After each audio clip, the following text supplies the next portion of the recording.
Le damos la bienvenida a la Iglesia Evangélica de la Gracia en Barcelona, España, y le invitamos a que visite nuestra página web porgracia.es.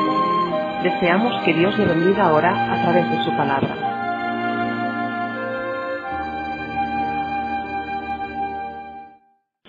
Pues en 1894 había un periodista ruso que se llamaba Nikolai Notovich. Él venía de cubrir unas guerras que había habido en Turquía, cuando regresaba haciendo un largo rodeo por la India. Entonces dice que tuvo un accidente del caballo donde estaba, y al quedarse accidentado una pierna, le recogieron en un monasterio budista. El monasterio estaba en un lugar llamado Jimis. Allí, al recuperarse de su caída, Notovich dice que escuchó al lama, que era el sacerdote que estaba encargado del monasterio, contar una historia acerca de un gran lama que se llamaba Isa. Y Isa era un hombre que había vivido como un judío durante mucho tiempo, pero que en determinado momento había iniciado un viaje por todo el Oriente que le había llevado también hasta el mismo Tíbet. Y este Isa, sorprendentemente, llegó a la conclusión el ruso Notovich que no podía ser otro que Jesús de Nazaret. Y entonces le dijo al lama que podía traducirle a alguien del texto que tenía sobre su historia, que estaba escrito en un idioma palí, ya se llama así el idioma, que no es un idioma normal para los textos tibetanos, pero que decía que estaba escrito en ese idioma chino, y que le traducía a alguien y él podía tomar nota de ese texto y llevárselo de vuelta a Europa. Así que en 1894 él publica este texto de la vida desconocida de Jesús en París. La historia despierta la imaginación de mucha gente que mira a la figura de Jesús, ¿no?, y se hace preguntas, ¿no? Preguntas sobre si tiene el Evangelio, todo lo que podemos saber sobre Jesús, o hay cosas de Jesús que no están en el Evangelio. Notovich es el primero que empieza a hablar del hecho de que hay años en la vida de Jesús que parece que no se dice nada en los Evangelios sobre ellos. Esos años se le empiezan a llamar los años perdidos de Jesús, ¿no? Y despierta mucho la fascinación de mucha gente. Un capellán que había en la guerra civil norteamericana, llamado Levi Downing, dice que llegó a publicar el libro que se llama El Evangelio de Acuario cuando recibió como una revelación, ¿no?, en la cual se contaba lo que Jesús había hecho en esos años perdidos. En esos años perdidos él habría no solamente recorrido el Tíbet, sino que según esta historia que se publica como El Evangelio de Acuario en 1907, Jesús hubiera recorrido todo el mundo antiguo, ¿no?, y había en los centros de religión de aquella época recibido la sabiduría mayor, las técnicas, la forma, digamos, de conocer un poder sobrenatural que le ofrecía cada religión, y todo eso lo había llevado en su experiencia de vuelta a Palestina, ¿no?, y puesto en práctica en el ministerio que tiene en los años que cuenta los Evangelios, ¿no? La historia del Evangelio de Acuario llamó también mucho la curiosidad de la gente. Un año después, en español, se publica el libro de Notovich, de los años perdidos de Jesús, ¿no?, en 1908, y aquí en España mismo eran conocidas, incluso estas historias en castellano, desde principios del siglo pasado, ¿no? Mucha gente tenía la sospecha realmente de que en la Biblia, en los Evangelios, no hay más que una pequeña parte realmente de lo que podemos saber sobre Jesús. Y aquella época, el final del siglo XIX, principios del siglo XX, era una época en que muchas personas tenían hambre y conocimiento de lo que podía ser una sabiduría oculta, ¿no?, en los tiempos, ¿no?, secretos, misterios que tal vez la Iglesia podía haber escondido, ¿no?, y comienza entonces casi como un ansia de nuevas revelaciones. A veces son de tipo espiritista, como en el caso de Levi Downing. Él lo recibe por medio de una idea, digamos, espiritista. Los espiritistas creen que hay un registro acásico, le llaman, algo en el espacio donde se queda memoria de todo lo que ocurre, ¿no?, y que por medio de una conexión, de una mediación espiritista, se puede saber cosas, ¿no? Y esto es lo que él decía que había utilizado para saber esta historia sobre Jesús. Otros, como el caso de Notovich, dicen que lo reciben, digamos, esta información de un documento. Pero muchos de estos documentos nunca se encuentran realmente, no se sabe dónde están. Había un grupo en la época de Jesús, ¿no?, que despierta mucho la fascinación a mediados del siglo pasado sobre la luz que podían dar sobre los evangelios. Son los esenios. Los esenios tienen relación con estos manuscritos, ¿no?, que conocemos como los rollos del Mar Muerto. Y en los años 20, el año 27, un hombre de origen checo, Szekely, dice que estudiando en el Vaticano, ¿no?, en los famosos sótanos donde dicen que están los misterios del Vaticano, encuentra también otro evangelio, ¿no? Y este se llamaba el Evangelio secreto de los esenios, ¿no?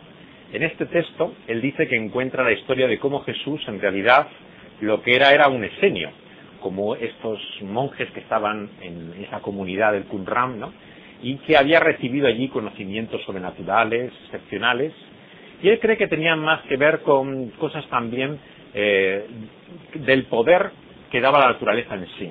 Por ejemplo, Jesús había sido una especie de naturópata. Él cree que en este texto del Evangelio lo que se nos muestra que los milagros que él hacía, las sanidades, sobre todo tenía que ver con las técnicas que él había descubierto de ellos, por el poder que tenían ciertas hierbas, ¿no?, ciertas técnicas naturales, ¿no?, y eso lo aplicaba.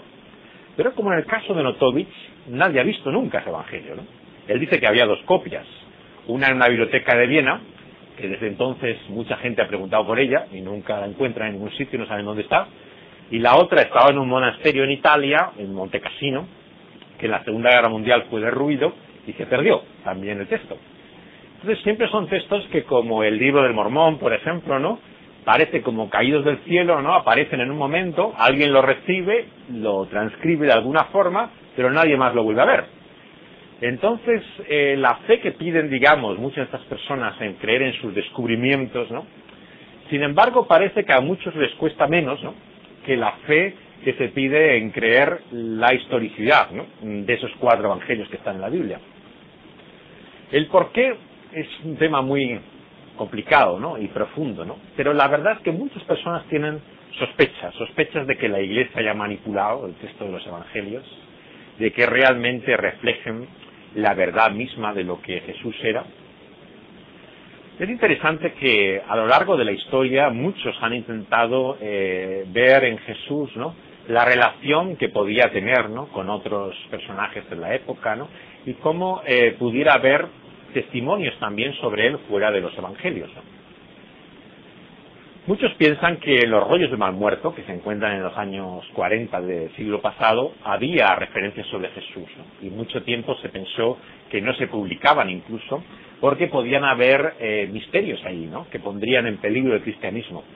Cuando finalmente se han publicado, ¿no?, estos textos a finales del siglo pasado, pues se ha descubierto que no había nada sobre Jesús.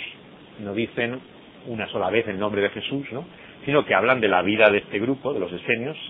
Hay textos del Antiguo Testamento, de la Biblia de los judíos, ¿no?, pero no hay nada del Nuevo Testamento. Bueno, ha habido algunos que han pensado que podía haber trozos pequeños, ¿no?, en griego del Nuevo Testamento, pero realmente lo que habría, en caso de haberlo, ¿no?, sería pequeñas partes del Nuevo Testamento que ya conocemos. No había ningún descubrimiento nuevo.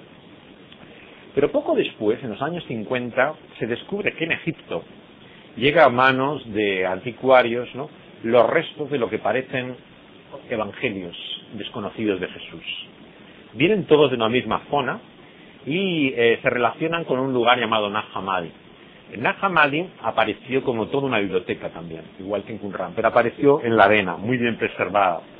Y esta biblioteca pertenecía a un grupo que se denomina con un nombre que es gnóstico, ¿no?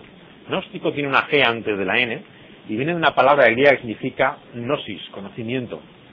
Era una forma de llamar a una filosofía, ¿no?, a una visión del mundo que se extiende por toda aquella época en griego, pero que particularmente en Egipto, ¿no?, fue particularmente fuerte, más que en otras partes, ¿no?, pero sobre todo en Egipto se relaciona con el cristianismo. Entonces había un grupo que podíamos llamar gnósticos cristianos, ¿no?, que entendían el cristianismo en términos del gnosticismo.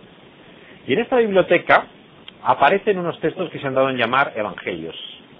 Con ese nombre solamente hay 4 libros, ¿no?, dentro de esa enorme biblioteca. Probablemente 6 si incluimos algunos de los que aparecen después, ¿no?, como el famoso Evangelio de Judas, ¿no?, que tanta publicidad se le ha dado hace unos años, ¿no? Todos ellos parecen venir de la misma colección originalmente, pero se difuminan por la forma en que llegan a los anticuarios, ¿no? Es muy difícil saber la verdad realmente de cómo se descubre, ¿no? Hay siempre leyendas, ¿no? En el caso del Qumran, de Mar Muerto, pues la leyenda es que hay unos niños beduinos que buscaban un animal perdido, que estaban echando piedras en una cueva y dan a un recipiente, ¿no?, que se rompe y así aparecen en los manuscritos, pero nadie sabe la verdad de esas historias, ¿no? Lo cierto es que andaban de manos en manos, ¿no?, de gente que vendía ese tipo de manuscritos y llega a manos de europeos, ¿no?, y de americanos que compran este tipo de manuscritos para sus colecciones de bibliotecas o de universidades, ¿no? Y esta es la verdad que podemos saber de ellos, ¿no? De los textos gnósticos nos sorprende que sí que hablan de Jesús, ¿no? Y realmente son textos muy antiguos, ¿no? No son tan antiguos como muchas veces se piensa, ¿no? Son textos del siglo II, mediados del siglo II. Los textos del Evangelio son todos ellos textos del siglo I, ¿no? El más cercano, el más tardío, sería el Evangelio de Juan, ¿no?, que alguna vez se ha fechado a principios del siglo siguiente, ¿no?, pero muy al principio, ¿no? Ninguno se ha llegado a fechar ni lejanamente cercano a la fecha de los más antiguos de los evangelios gnósticos. El más importante lleva el nombre del Evangelio de Tomás, y es realmente el más completo de todos ellos, ¿no? Pero los evangelios gnósticos son hoy en día particularmente conocidos por una novela que muchos conoceréis, la novela del Código da Vinci. En ella se hace la búsqueda también de un misterio en torno a Jesús, ¿no? Y una de las claves que le da el personaje a esta pareja protagonista, ¿no?, es que la verdad, digamos, de Jesús, ¿no?, podría estar o en los rollos del Mar Muerto, que vemos que no hablan de Jesús, ¿no?, o en estos textos más probablemente que se llaman los evangelios gnósticos. Y él cita, el autor de la novela, Dan Brown, dos evangelios, pero no son los más conocidos. Es el Evangelio de María y el Evangelio de Felipe. ¿Por qué cita estos evangelios en particular? Bueno, uno de ellos es bastante claro. El misterio de la novela, como sabéis ya todos, ¿no?, es que Jesús tenía una mujer, una esposa, ¿no?, y que esa era María, no María la madre, sino María la Magdalena, y que entonces esa María recibiría el conocimiento verdadero, ¿no?, de lo que era Jesús y de lo que él enseñaba. Entonces el Evangelio de María se refiere a esta María, Magdalena, y lo que sugiere es que ella efectivamente podía haber recibido un conocimiento de Jesús, pero no por ser mujer suya, ¿no? Eso no lo dice el Evangelio. Lo que sí dice el Evangelio de Felipe, que es por lo que lo utiliza la novela, es que cuando se saluda a Jesús con ella, le da un beso. Y ese beso es el que da a la imaginación de Dan Brown la idea de que podía haber una relación entre ellos dos, ¿no? Entonces él asocia estos dos evangelios, ¿no?, el Evangelio de Felipe, el Evangelio de María, para relacionarlo con María Magdalena. Pero lo que Jesús le enseñaría a María Magdalena es muy diferente a lo que los gnósticos decían. Los gnósticos decían que la mujer no tenía un papel especial en el reino de Jesús, ¿no? Los gnósticos pensaban incluso que tenía un papel secundario. El Evangelio de Tomás, el más conocido de los textos gnósticos, dice que la mujer tiene que hacerse hombre para poder entrar en el reino de Jesús, ¿no? O sea, nada que se parezca a lo que dice la novela. Pero él, claro, no lo cuenta en la novela, y lo que cuenta es lo que él se imagina que los gnósticos podían pensar, que era muy diferente a lo que ellos creían, ¿no?, y enseñan en sus libros. Pero Dan Brown tiene la ilusión de pensar de que podía haber en el cristianismo primitivo una especie de feminismo místico, ¿no?, por el cual se pensaba que Dios en el fondo sería como una madre, como la madre naturaleza, ¿no?, y que eso divino femenino, que es como le llama la novela, hubiera quedado oculto en el cristianismo, y solamente por descubrimientos como esto vendría a la luz, ¿no?, lo que fuera verdaderamente, ¿no? Nuevamente, claro, todos estos textos nos hablan más de aquellos que lo publican, ¿no?, que realmente de la historia de quien hablan, de Jesús. Este es uno de los grandes problemas de la búsqueda del Jesús histórico. La búsqueda del Jesús histórico se inicia más o menos en el siglo XVIII, ¿no? Sobre todo en el siglo XIX se hacen la mayor parte de los libros, y principios del XX, y viene cuando muchos historiadores dicen, bueno, la teología ha dicho muchas cosas sobre Jesús, hay todo tipo de ideas religiosas sobre él, pero ¿qué dice la historia sobre Jesús? ¿Qué podemos saber realmente sobre Jesús, ¿no? Y entonces surge la idea de hacer biografías sobre Jesús, ¿no? Hay bastantes biografías que se hacen desde entonces, ¿no? Algunas muy populares, ¿no? La biografía de Renan, por ejemplo, fue muy popular en España, y otras muchas que se hicieron, ¿no? La de Papini en Italia, que intentaban encontrar a Jesús, ¿no? Por la investigación de un escritor, ¿no? Que se acercaba a ellos. El problema de estos libros es que hablan más de quien los ha escrito que de Jesús mismo. O sea, reflejan en Jesús lo que a ellos les gustaría que Jesús fuera, no realmente lo que descubren acerca de Jesús. Y por eso muchas de las novelas, de la música, de las películas que se hacen sobre Jesús, nos hablan más de sus autores realmente que del protagonista de todas ellas, ¿no? En el cine ha habido una fascinación por Jesús prácticamente desde su inicio. Es el personaje que en el cine antiguo, el cine mudo, más lugar ocupa, ¿no? Juntamente con todos los temas relacionados con la Biblia en el cine, juntamente con el sexo. Prácticamente las primeras películas son o pornográficas o religiosas. Eran los únicos dos tipos de películas que había al principio, ¿no? En el cine mudo, ¿no? Pero luego se convierte en una gran industria, ¿no? Con el entretenimiento, ¿no? La comedia, todo el cine humorístico de los clásicos, ¿no? Pero esa idea religiosa del principio no se perdió del todo. Hubo algunos que intentaron mantener la figura de Jesús en el cine. Desde los años 20 y hasta la posguerra prácticamente se hacen películas sobre Jesús. Pero estas películas son espectáculos extravagantes, ¿no? Que nos muestran un mundo imaginado, ¿no? De la antigüedad, ¿no? De grandes orgías romanas, ¿no? En que se busca siempre explotar lo más posible lo morboso que haya de esa época, ¿no? Y tiene siempre una figura muy lejana, ¿no? Que es Jesús, ¿no? En la cultura católica se le reflejaba físicamente, se mostraba un actor como que fuera Jesús. En la cultura protestante, debido al mandamiento de los 10 mandamientos que prohibía la imagen de Jesús, nunca lo mostraban al principio en la imagen, ¿no? Ya estaba la posguerra, en países como Inglaterra no aparecía nunca Jesús en una película, ¿no? Posteriormente es que se permite una representación de él. Es un poco como Mahoma ocurre ahora, ¿no? Mahoma está prohibido sacarlo en las películas y se ve una voz de fondo, se ve parte del cuerpo, pero no se le ve nunca físicamente como un actor, ¿no? Pero este Jesús, ¿no? Vemos que tiene poco que ver con el Jesús de los Evangelios. Un Jesús como el que hacía Cecil B. DeMille, ¿no? El director de los mayores espectáculos bíblicos, digamos, del cine, ¿no?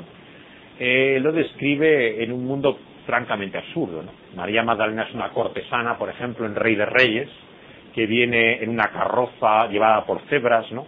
Que viene de visitar a Judas y entra en el palacio donde está Jesús, ¿no? Y son espectáculos absurdos, ¿no?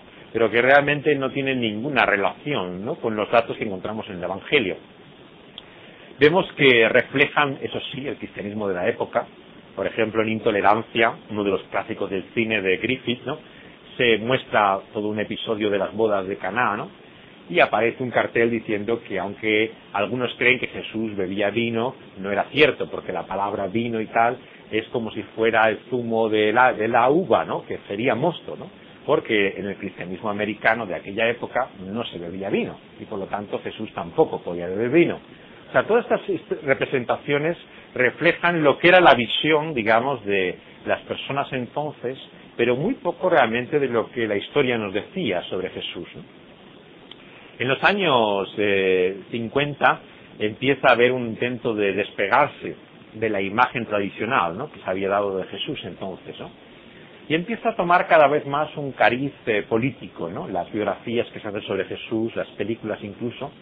Rey de Reyes tiene el título también de una película que está en España, por un director americano hoy en día bastante mítico, llamado Nicholas Ray, ¿no? Este personaje hizo una película rodada en gran parte aquí, ¿no? Con actores americanos, ¿no? Y europeos, en el cual plantea la posibilidad de que hubiera un movimiento de resistencia contra los romanos, ¿no? Dentro del movimiento de Jesús, ¿no? Y entonces Judas, en vez de un traidor, ¿no? Como se ha pensado en la historia, en el fondo lo que sería era un patriota. Era alguien que luchaba por los judíos y defendía, digamos, la revolución por los judíos frente a Jesús, ¿no? Que sería, digamos, el que obstaculizaría, ¿no? Esa lucha revolucionaria para convertir el movimiento de Jesús, ¿no? En un movimiento de transformación política, ¿no? Por lo tanto, la idea de Jesús como revolucionario no es nueva. De hecho, según el Evangelio de Judas, ¿no? Judas sería realmente el personaje que más fielmente habría interpretado, digamos, el proyecto judío del reino de Dios, ¿no?, que Jesús mismo, ¿no? Todas estas especulaciones sobre Judas tienen que ver un poco con la fascinación por la que vemos este personaje del Evangelio, ¿no? Judas es cierto que es el traidor, quien entrega a Jesús, ¿no? Pero al mismo tiempo tiene una especie de aire de malditismo, ¿no? Es como el personaje que tiene la mala parte de la historia, ¿no? Es un poco el antihéroe. Jesucristo Superstar, por ejemplo, le muestra también como el gran protagonista de la historia, ¿no? Judas es el personaje marginado, y en este caso utiliza un actor de color, ¿no?, afroamericano, para mostrar realmente ese aspecto de marginación, ¿no?, que representaría verdaderamente el cambio que debería traer Jesús al mundo, ¿no? Y Jesús es simplemente una víctima de las circunstancias. Esta es la idea que muchos tienen realmente del verdadero Jesús. La vida de Brian lo pone incluso en clave cómica. Este grupo de humoristas, que se llama Monty Python, se imagina un personaje llamado Brian, que nacería al lado de Jesús, de ese establo, viviría constantemente en relación con lo que sería la historia de Jesús, y por un malentendido realmente acaba como Jesús colgado en una cruz. Lo que ellos querían decir es que Jesús es víctima del azar, realmente de una incomprensión que hace que muera de una forma cruel, ¿no?, y brutal, absurdamente, ¿no?, sin ninguna razón ni sentido, ¿no? Muchos, por lo tanto, tienen compasión de la figura de Jesús. Lo ven en cierta forma como un poeta de gesto pálido, muy inspirado, un pacifista al estilo de los antiguos hippies, ¿no?, que realmente predicaba el amor y la fraternidad, que víctima del mundo que tenemos, ¿no?, pues acabó en su incomprensión y rechazo, sacrificándole, ¿no?, matándole. Pero realmente les cuesta ver en él, ¿no?, el elemento sobrenatural, ¿no?, que los cristianos han visto siempre en Cristo Jesús, ¿no? Muchos han llegado a pensar incluso que Jesús en ningún momento dice ser mucho más que un hombre, que alguien que venía a predicar, ¿no?, un mensaje de amor a la humanidad. ¿Cómo podemos saber quién es Jesús, no? La única forma que podemos saber es yendo a la historia. El cristianismo es histórico en un sentido diferente a que lo puede ser cualquier otra religión. Todas las religiones son más o menos antiguas, ¿no?, algunas más antiguas que otras. La India, por ejemplo, es una de las más antiguas de la humanidad. Pero el valor de una religión no es lo antiguo que sea, sino la verdad que tenga. Entonces el cristianismo dice ser verdad en un sentido histórico, como el apóstol Pablo lo describe, ¿no?, cuando dice que si Jesús realmente no murió y resucitó, ¿no?, dice en su carta a los Corintios, ¿no?, si realmente Jesús no ha vuelto a la vida después de la muerte, entonces nuestra fe en Él, lo que creemos acerca de Él, es inútil, es vano, es absurdo. El cristianismo, por lo tanto, se pone ante la prueba de la historia, pero de la historia de los hechos, en concreto de Jesús, y sobre todo su muerte y resurrección. Si la historia realmente confirma, ¿no?, lo que los evangelios dicen sobre Jesús, ¿no?, la evidencia, por lo tanto, es que estamos ante la verdad, ¿no?, de lo que creemos acerca del mensaje de Jesús. O sea, el mensaje está relacionado con los hechos de Jesús. Si los hechos no son verdad, el mensaje no tiene ningún valor. Exactamente lo opuesto que la mayor parte de las religiones. Pongamos el budismo. El budismo te enseña un camino para superar el sufrimiento, para buscar encontrar la paz interior. Pero el budismo no depende de la verdad de lo que Buda hizo o dejara de hacer. Buda lo que muestra es un camino a seguir. Pero si Buda murió de una indigestión, como dicen sus enemigos musulmanes, eso no cambia el budismo. Que crea el Islam lo que crea, pero aunque se descubriera que murió así, realmente la verdad de Buda no es cómo vivió él, sino lo que él enseñaba. Y el cristianismo en este sentido es diferente a cualquier otra religión. El cristianismo se somete a sí mismo, ¿no?, a la crítica de la historia. Y por lo tanto, la historia misma, ¿no?, tiene que determinar la verdad de lo que cree por la verdad de lo que realmente sucedió. Esto a muchos teólogos mismos les ha costado aceptarlo. Y empezaron a hablar desde el siglo pasado de que realmente hay dos Jesuses. Un Jesús de la fe como los creyentes lo creen, ¿no?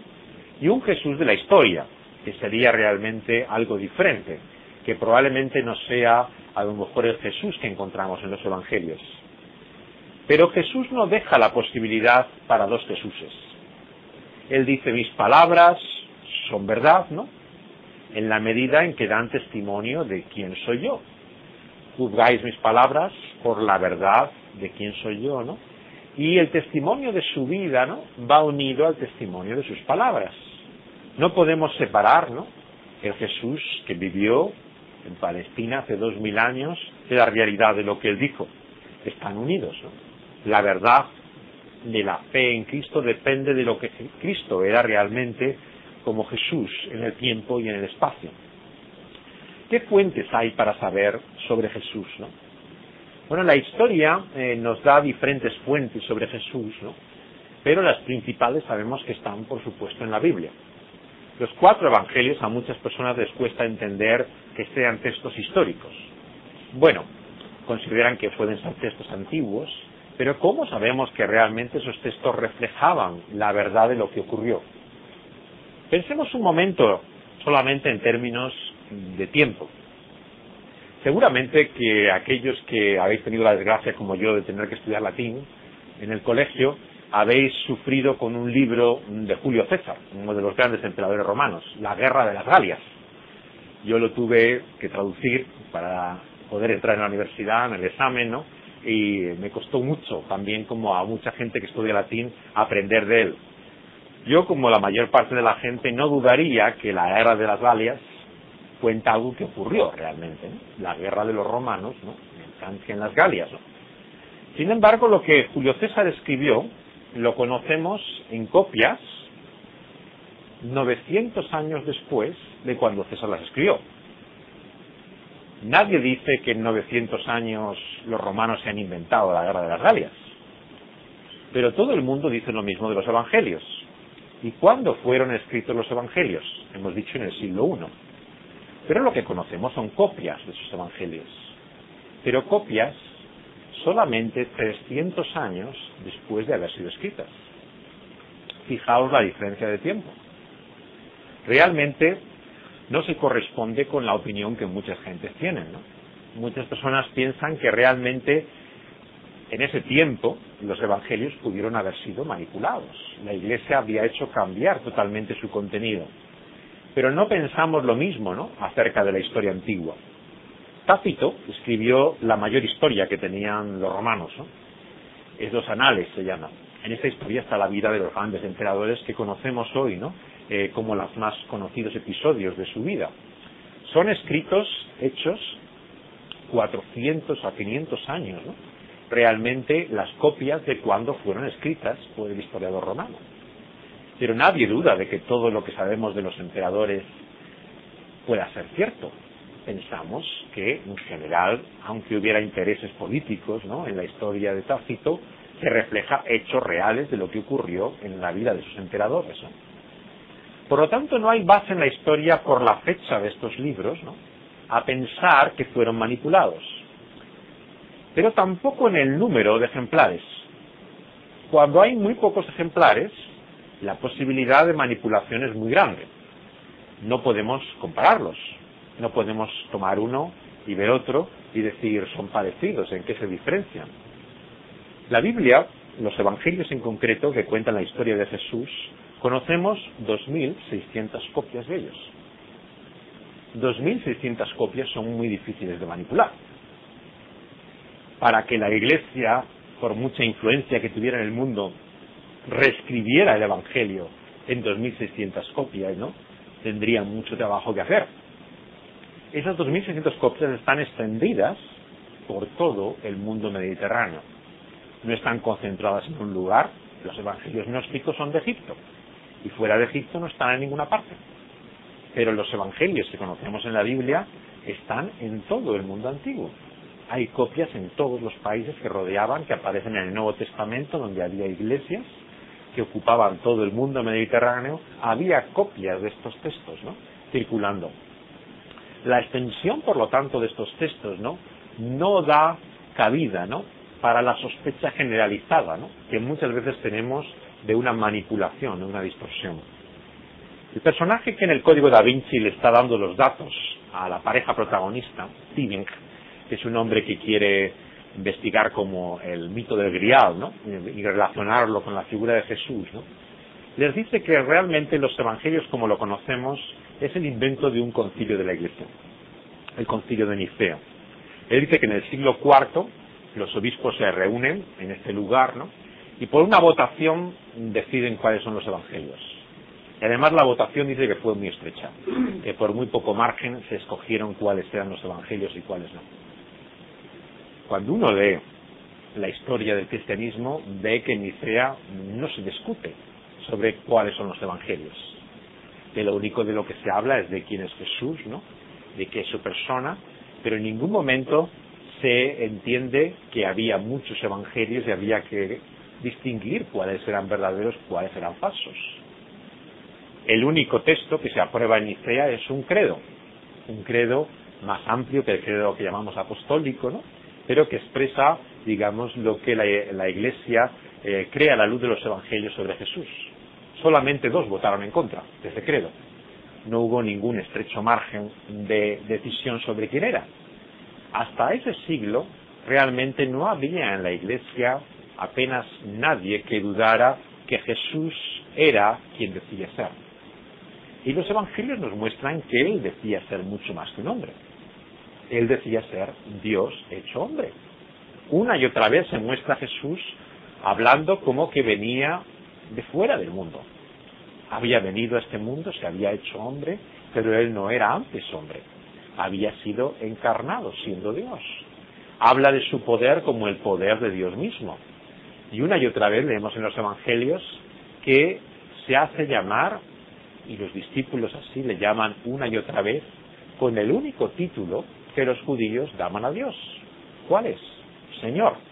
Cada vez que en el Nuevo Testamento leemos que Jesús era Señor, el Señor Jesús no quiere decir Don Jesús, quiere decir Dios Jesús. Eso es lo que quiere decir ese nombre. Ningún judío da el nombre de Señor a alguien que no sea Dios. Es la forma de llamar a Dios, porque los judíos entendían que la ley de Dios prohibía decir el nombre que en el Antiguo Testamento se daba a Dios, y que hoy escribimos como Jehová o Yahvé. Ellos le llamaban Adonai, el Señor. Por lo tanto, cada vez que en el Nuevo Testamento y en los Evangelios se habla de Jesús como el Señor, se está diciendo que Jesús era Dios mismo. Ahora bien, por supuesto tenemos libertad para no creer lo que los Evangelios dicen sobre Jesús. Pero no podemos decir que Jesús decía otra cosa sobre sí mismo que lo que realmente decía. Dice el resto de la historia que Jesús verdaderamente pretendía ser más que un hombre. Veamos lo que dicen las otras fuentes históricas de aquel momento. Si leemos a Tácito, que hablábamos antes, nos habla de cómo había un personaje llamado Crestus en Palestina, Cristo. Y él había traído tal tumulto entre los judíos que había llegado hasta Roma todo el escándalo. Él nos dice fue crucificado en tiempos de Poncio Pilato. Nos habla la historia romana sobre ello.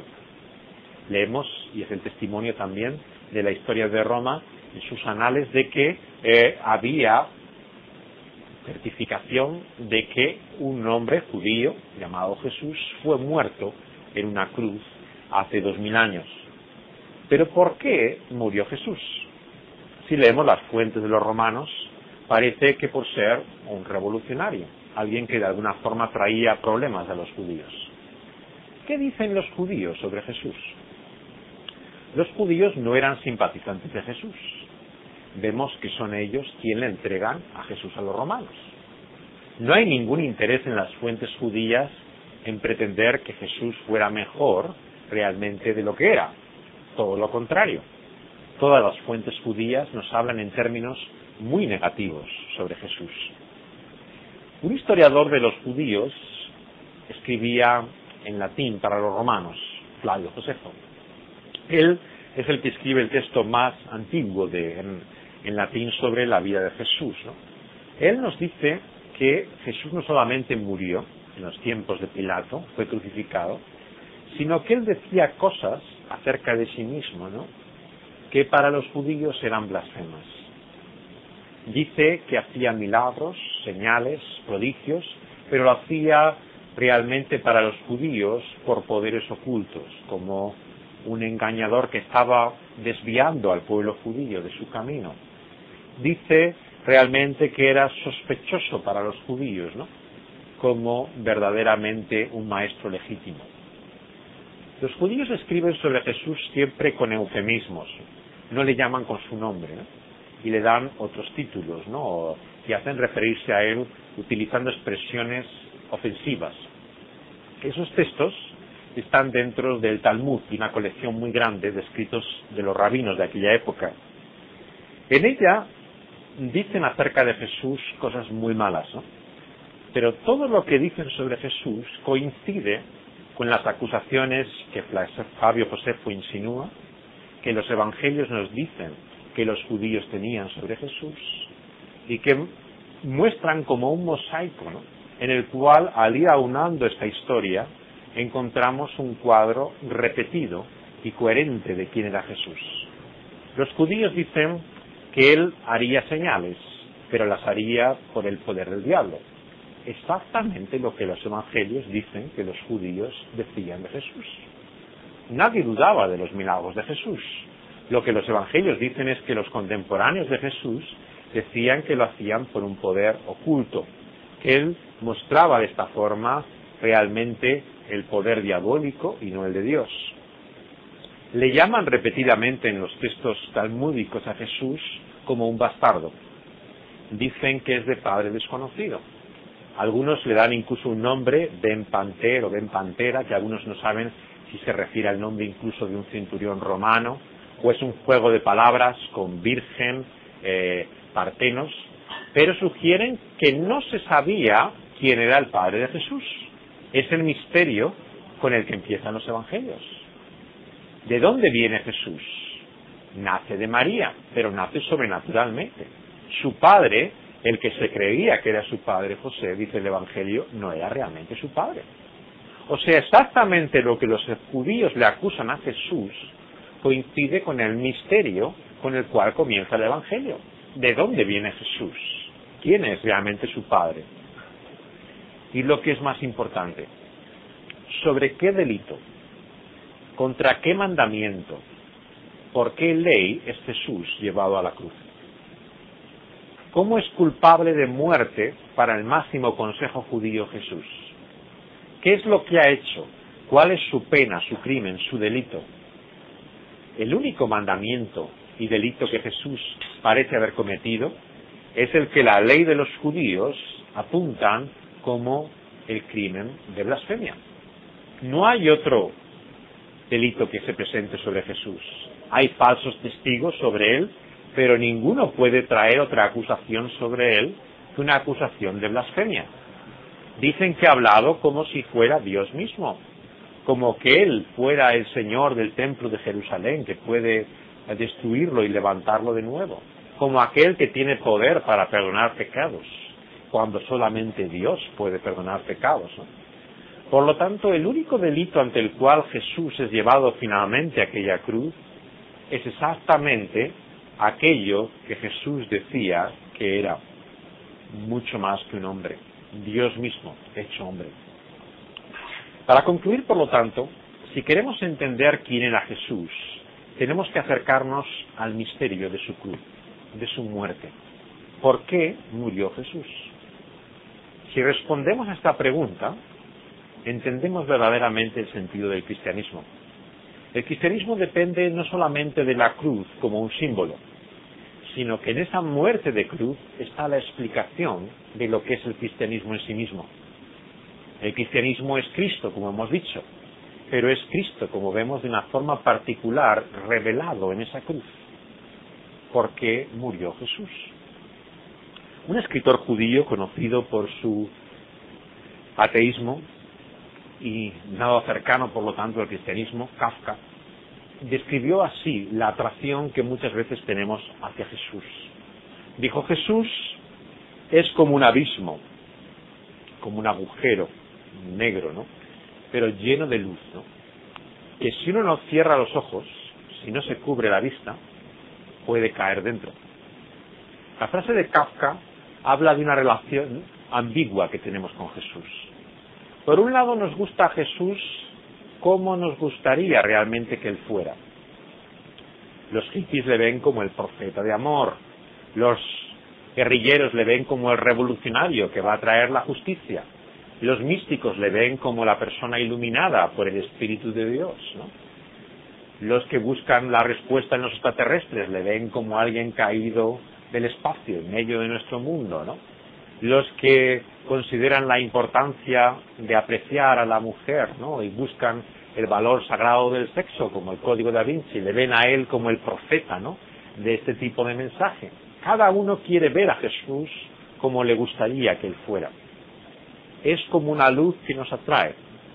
Las iglesias pierden su influencia, la religión se debilita, cada vez hay menos interés por el cristianismo, pero Jesús es diferente. Jesús nos interesa. Esa extraña atracción va acompañada por un impulso de rechazo. Y el rechazo viene cuando comprendemos realmente quién era Jesús. ¿Por qué murió Jesús? Es así como entendemos quién era Él. Jesús dice que Él viene a morir voluntariamente. Él se ofrece a sí mismo como un sacrificio. ¿Y por qué hace semejante suicidio? ¿Cómo entrega su vida voluntariamente? ¿Qué locura le lleva a hablar una y otra vez de un día, de una hora, de una misión, como el sentido de su vida? Morir. ¿Qué extraño poder le llevaba al lugar de Jerusalén para buscar la muerte segura? Jesús entiende que en su muerte se presenta como un sacrificio delante de Dios mismo.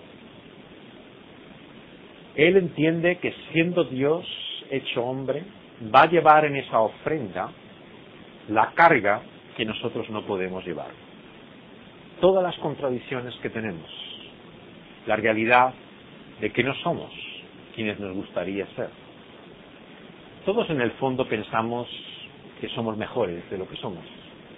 Nos gusta pensar que, bueno, todo el mundo, si se rebusca un poco, ¿no?, tiene un corazón de oro, ¿no? Solamente hay que conocerlo un poco, profundizar, y sobre todo lo pensamos de nosotros mismos. Todos pensamos realmente que la gente, tal vez si no nos aprecia lo suficiente, es porque no nos conoce. Si nos conociera realmente, sabría que no somos tan mala gente, ¿no? Y a todos nos gusta pensar en términos realmente demasiado ideales de nosotros mismos. Jesús, sin embargo, como en un espejo, les pone a sus contemporáneos la realidad de lo que son. ¿Qué es lo que mancha al hombre?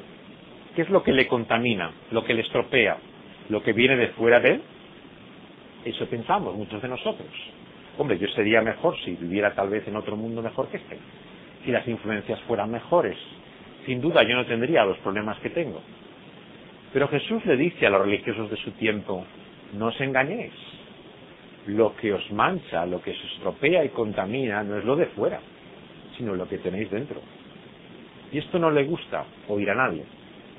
Y a los religiosos menos, porque se consideraban mejores que los demás. Y es por eso que aborrecen a Jesús. Le odian hasta la muerte misma. No pueden soportar lo que Jesús dice. Cuando viene un joven deseando conocer el mensaje de Jesús, ¿no?, y entrar en el proyecto de su reino, le recuerda los mandamientos, lo que tiene que hacer. Y el joven le dice, yo esos mandamientos los he cumplido siempre. No hay nada más que pueda hacer.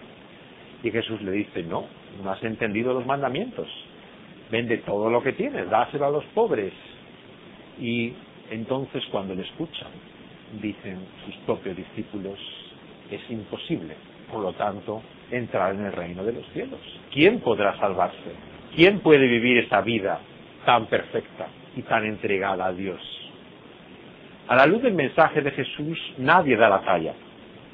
No hay justo ni aun uno, diría Pablo, uno de sus seguidores después. Nadie es lo suficientemente bueno. Comparativamente puede parecernos que somos mejores que otros, pero para Dios ninguno llega. Es por esto que Jesús tiene que morir en aquella cruz. Jesús tiene que hacer lo que nosotros no podemos hacer. Él vivió como ninguno de nosotros vivió, pero Él tenía que sufrir también el castigo, la pena, la consecuencia de todas nuestras contradicciones. Tenía que sufrir la muerte misma, la consecuencia de nuestra miseria. Y por lo tanto esa cruz se convierte en un medio de liberación para hombres y mujeres. A lo largo de muy poco tiempo, el cristianismo se extiende por todo el mundo conocido.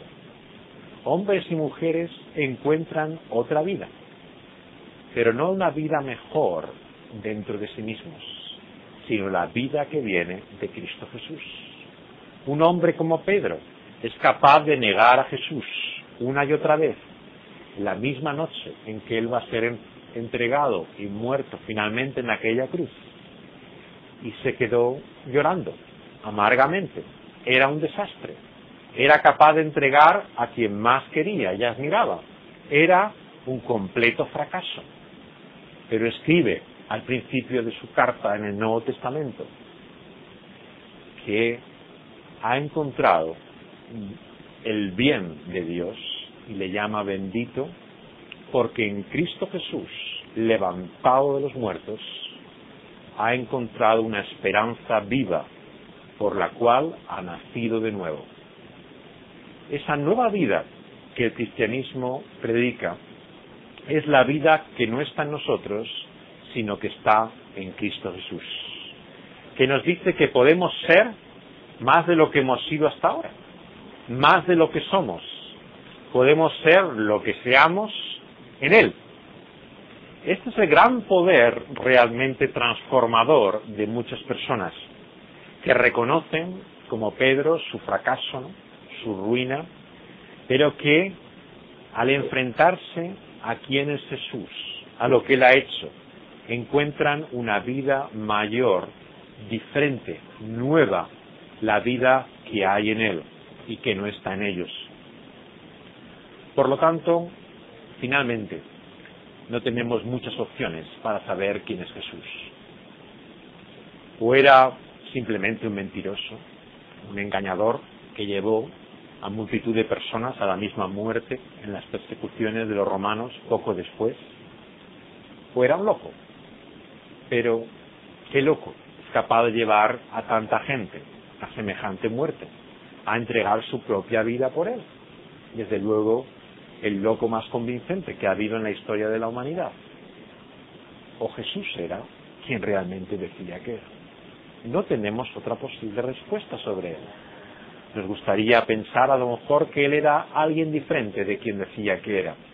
Pero lo que la historia dice que él es, eso es lo que podemos creer.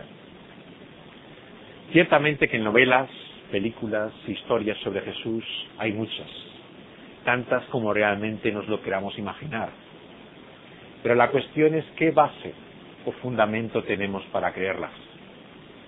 Chesterton, el gran escritor inglés convertido al cristianismo, decía, cuando el hombre deja de creer en Dios, no es que no crea en nada, es que cree en cualquier cosa.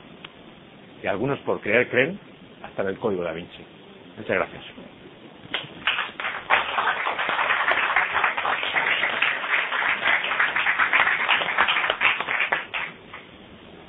Muchísimas gracias, José. Creo que ha sido una conferencia excelente. Espero que haya respondido a muchas de nuestras preguntas. Y las que no haya respondido, tendremos tiempo para hacérselas. ¿Qué podemos hacer para que realmente los ejercicios y ejercicios podemos utilizar con aquellos para que, aunque no lo vean, pero que entiendan que se van a hacer? El propio Jesús responde en cierto sentido a una objeción, ¿no?, sobre él de sus contemporáneos, ¿no? Y él apela a sus propias palabras, ¿no? Dice, si no me creéis a mí, ¿no?, creer el testimonio, ¿no?, de lo que yo digo, ¿no? Entonces él no nos deja la opción que muchos religiosos tienen hoy. Hay el Jesús de la fe, que es lo que nosotros creemos acerca de él, por lo que sentimos en nuestro corazón, y el Jesús de la historia, ¿no? Él dice, yo soy lo que mis palabras dicen que soy, ¿no? Entonces necesitamos llevar a la persona a sus palabras para poder saber quién es él, ¿no? Entonces esa unión que lo hace en el Evangelio entre el testimonio de sus palabras y él mismo, ¿no? Vemos que realmente es la que hace una vida de diferencia, ¿no?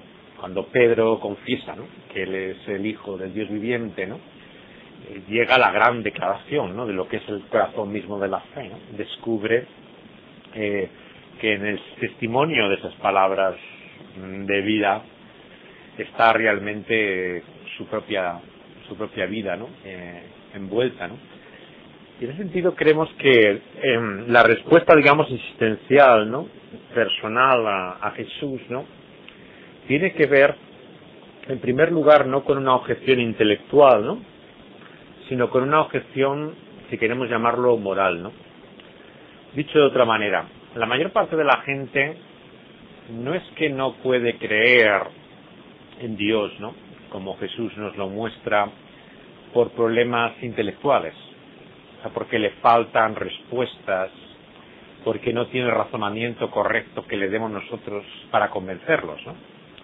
Jesús una y otra vez apunta, ¿no?, en el Evangelio, que el problema del hombre no tiene que ver con su mente, en primer lugar, con que él no sepa lo suficiente, ¿no?, acerca de él, ¿no?, sino que tiene que ver con nuestra vida, ¿no?, con un problema que podríamos llamar moral. O sea, no creemos en Dios porque no sepamos, es que no nos conviene, ¿no?, creer en Dios.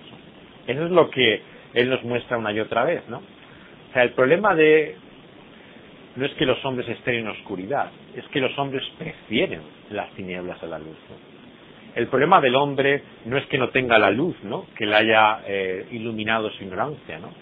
Es que prefiere, ¿no?, vivir, ¿no?, no en la luz, ¿no?, sino andar en el camino de su propia voluntad, de sus propios deseos, ¿no? Entonces es por eso que Jesús siempre plantea el dilema de seguir a Jesús como un problema de arrepentimiento, si queremos, en términos evangélicos, ¿no?, de cambio de vida, ¿no? Tú no puedes conocer la verdad de Jesús, ¿no?, siguiendo viviendo como tú vives, ¿no? O sea, es cuando hay un cambio en la vida de la persona, ¿no?, que descubrimos la verdad que hay en él. Es como si no pudiéramos conocer la verdad de algo hasta no ponerlo en práctica, ¿no? Podemos desde fuera intentar contemplarlo a la distancia, ¿no?, imaginarnos cómo debería ser, pero el Nuevo Testamento nos muestra que la verdad del cristianismo se vive practicándola. No hay otra forma de conocer la verdad del cristianismo, ¿no?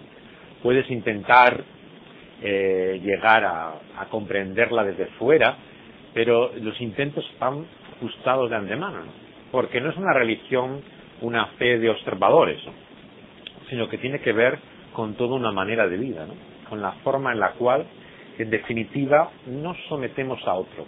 O sea, el problema de la fe, el problema de creer quién es Jesús o lo que Él hace, es un problema de autoridad. Sus discípulos entienden que Él es el Señor, Él es el Rey, y tiene derecho a gobernar sus vidas. Se someten a Él, ¿no?, se rinden ante Él y se hacen sus discípulos.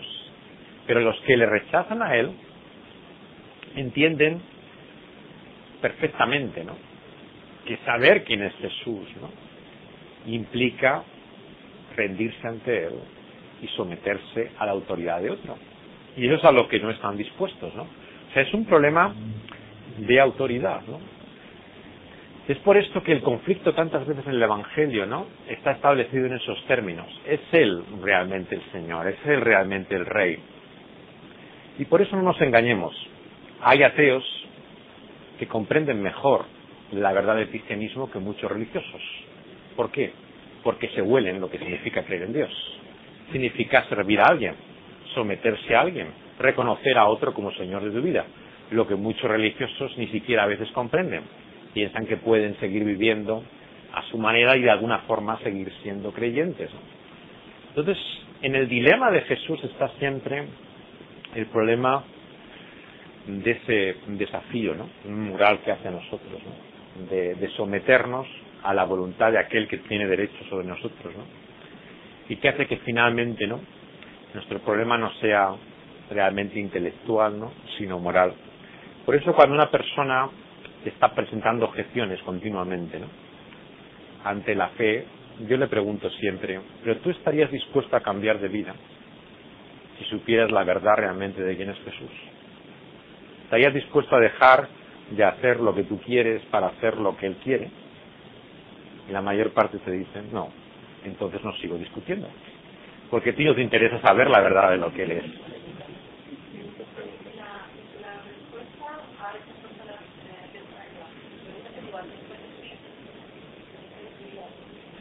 Si estaría dispuesta a cambiar de vida. Yo creo que es ahí donde merece la pena realmente hablar, ¿no? O sea, cuando realmente hay una apertura verdadera, cuando tenemos la mente abierta y estamos dispuestos a conocer la verdad, tiene que implicar también una disposición a cambiar nuestra vida, ¿no? Esto es lo que entienden perfectamente aquellos que se enfrentan al desafío de Jesús, ¿no? Muchos le escuchan por un tiempo, le atraen sus milagros, las palabras que Él tiene, ¿no? Pero cuando comprenden lo que supone seguirle, ¿no? Se vuelven atrás, ¿no? Pero aquellos que encuentran en Él, ¿no? Palabras de vida eterna, ¿no? Como dicen sus discípulos, ¿no? Y empiezan a seguirle, ¿no? Entienden que implica un camino, ¿no? Por un lado de negación a uno mismo, ¿no? Y de descubrimiento, ¿no? De quién es Él, ¿no? Entonces la fe tiene siempre esas dos caras, ¿no? Por un lado implica lo que llamaríamos el arrepentimiento, el cambio de vida, el hecho de descubrir toda una nueva dimensión, ¿no? Orientar nuestra mente, ¿no? Y nuestros actos, ¿no? De una forma diferente, ¿no? Y por otro lado, confiar totalmente en otro. Pensar que nuestra vida no depende de nosotros mismos, sino que depende de Él, ¿no? Y que por lo tanto estamos necesitados, impotentes, ¿no?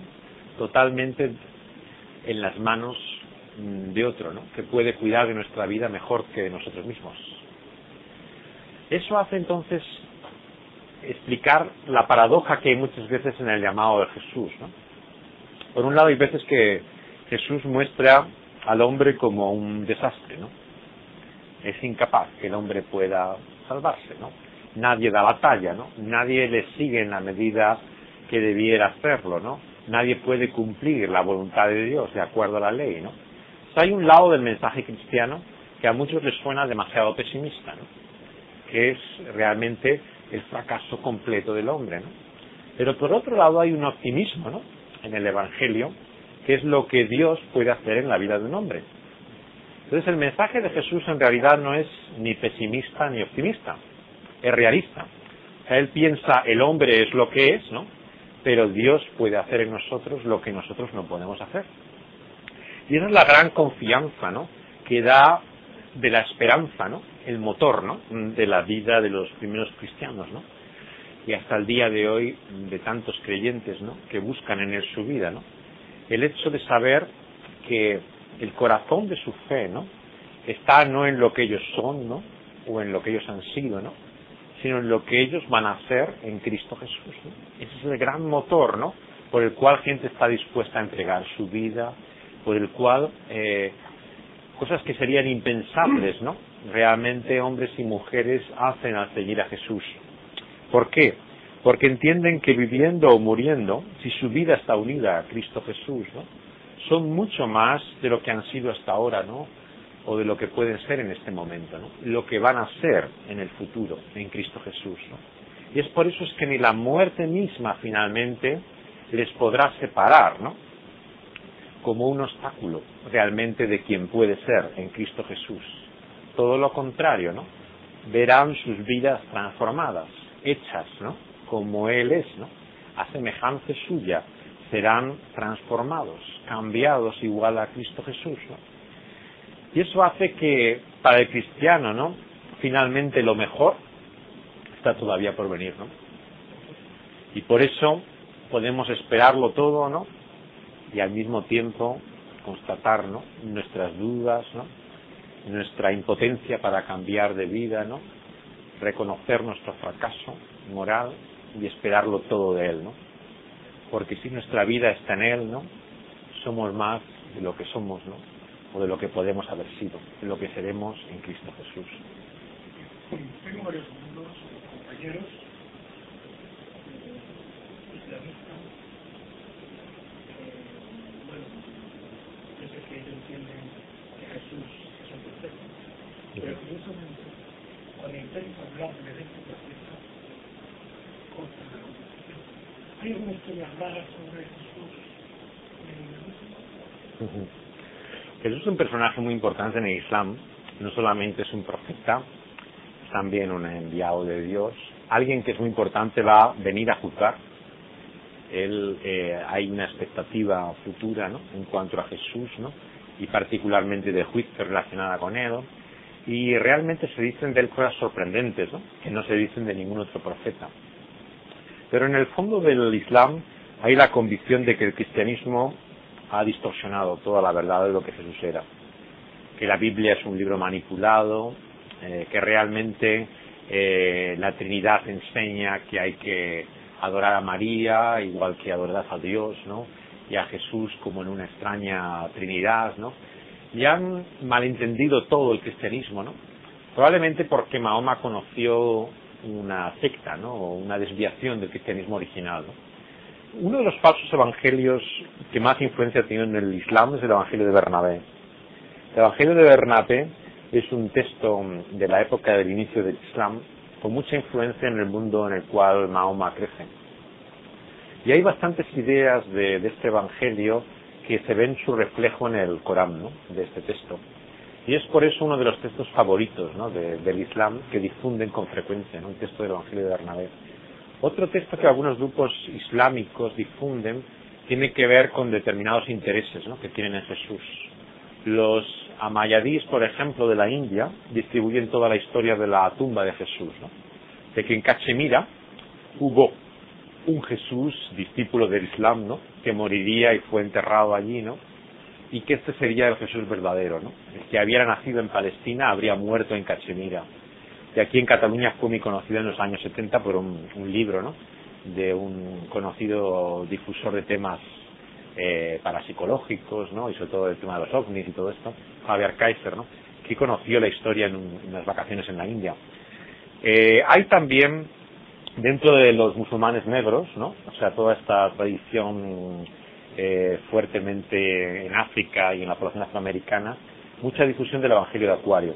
De hecho, ellos dicen que la nación del Islam, el gran movimiento que hay musulmán entre los afroamericanos, dice que es el verdadero evangelio, ¿no?, el Evangelio de Acuario de Levi Downie, ¿no? Entonces, hay dentro del Islam un favoritismo, ¿no?, por cualquier otro evangelio que no sea el verdadero evangelio, ¿no? Y este es un problema, como podéis ver, realmente no solamente de los musulmanes, ¿no?, sino un problema arraigado, ¿no?, en el género humano, ¿no? Preferimos cualquier Jesús, ¿no?, mientras el Jesús verdadero lo podamos ver realmente en realidad, tal y como está revelado en la Biblia, ¿no?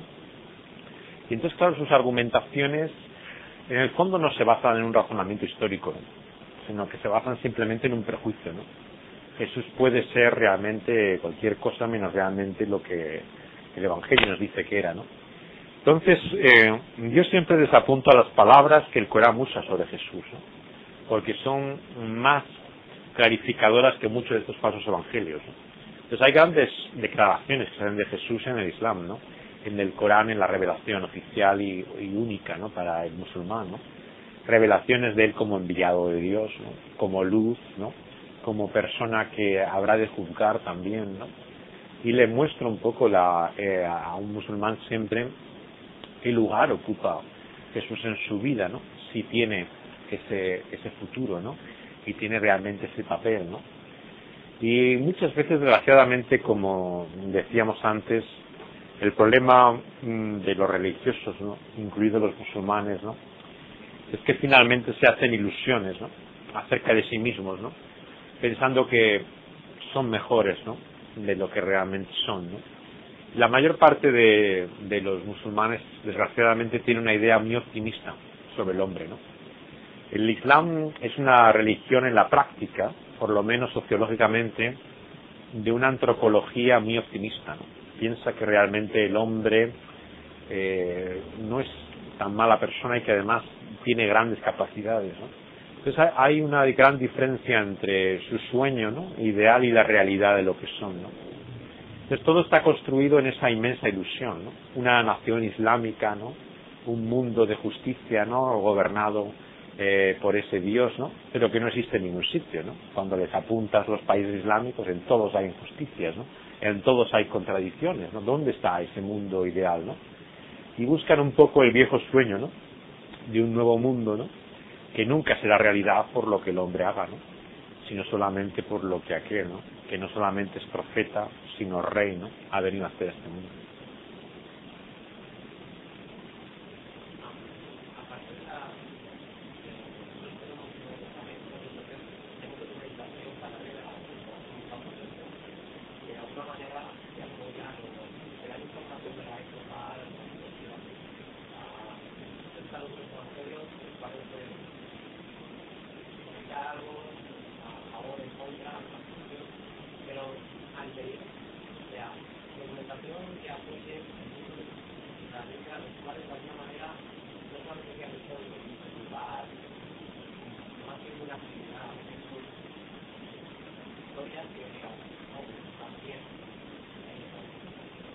Refieres a la profecía judía, ¿no? Sí, la gran base por la cual muchos judíos creen en Jesús es por textos escritos mucho tiempo antes de la vida de Jesús, ¿no?, las profecías judías, ¿no? Las profecías judías son diferentes a cualquier otro texto religioso por varios sentidos, ¿no? En primer lugar, porque muestran el fracaso moral del hombre, ¿no? Profetas como Isaías, que anuncia el siervo de Dios que vendrá, ¿no?, que traerá con su sacrificio una obra como Cristo hará en la cruz, ¿no?, son capaces de decir que los actos de justicia, ¿no?, que el hombre puede hacer, ¿no?, son como trapos sucios, ¿no?, como basura, ¿no? Entonces hay una contradicción realmente entre la realidad de lo que el hombre es, ¿no?, y lo que es de su creador, ¿no?, su Dios espera de él, ¿no? Si eso dice Isaías, ¿no?, de sus actos de justicia, ¿no?, ¿qué diría, ¿no?, de nuestras injusticias, ¿no?, de nuestras maldades, ¿no? La visión, por lo tanto, de la profecía judía es tremendamente clara, ¿no?, en cuanto al fracaso del hombre, ¿no?, en cuanto a su incapacidad. Entonces la esperanza se pone en una figura mesiánica, en un Mesías, en un siervo de ese Dios de los judíos que venga al pueblo judío, ¿no?, y les lleve a una vida nueva, ¿no?, por medio de su justicia, ¿no?, y del reino que él establezca, ¿no? Entonces la profecía en concreto de Isaías en el capítulo 53 era muy enigmática siempre para los judíos, porque decía que ese Mesías sería sacrificado, ¿no?, cortado de la tierra de los vivientes, ¿no?, sería totalmente vapuleado, ¿no?, machacado en manos de los hombres, ¿no?, y como una oveja sería llevada al matadero.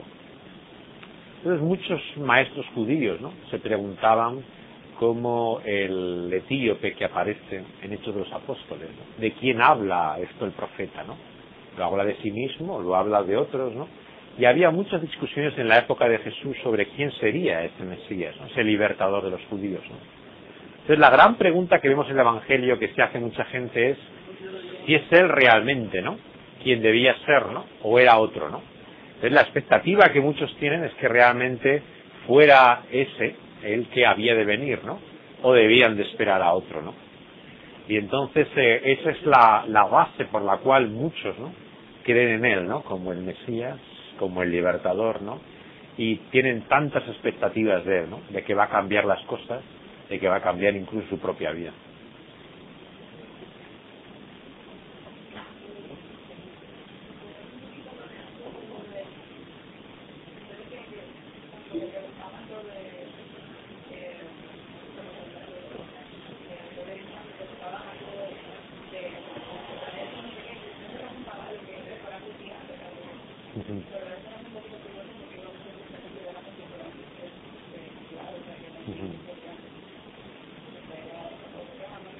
Claro.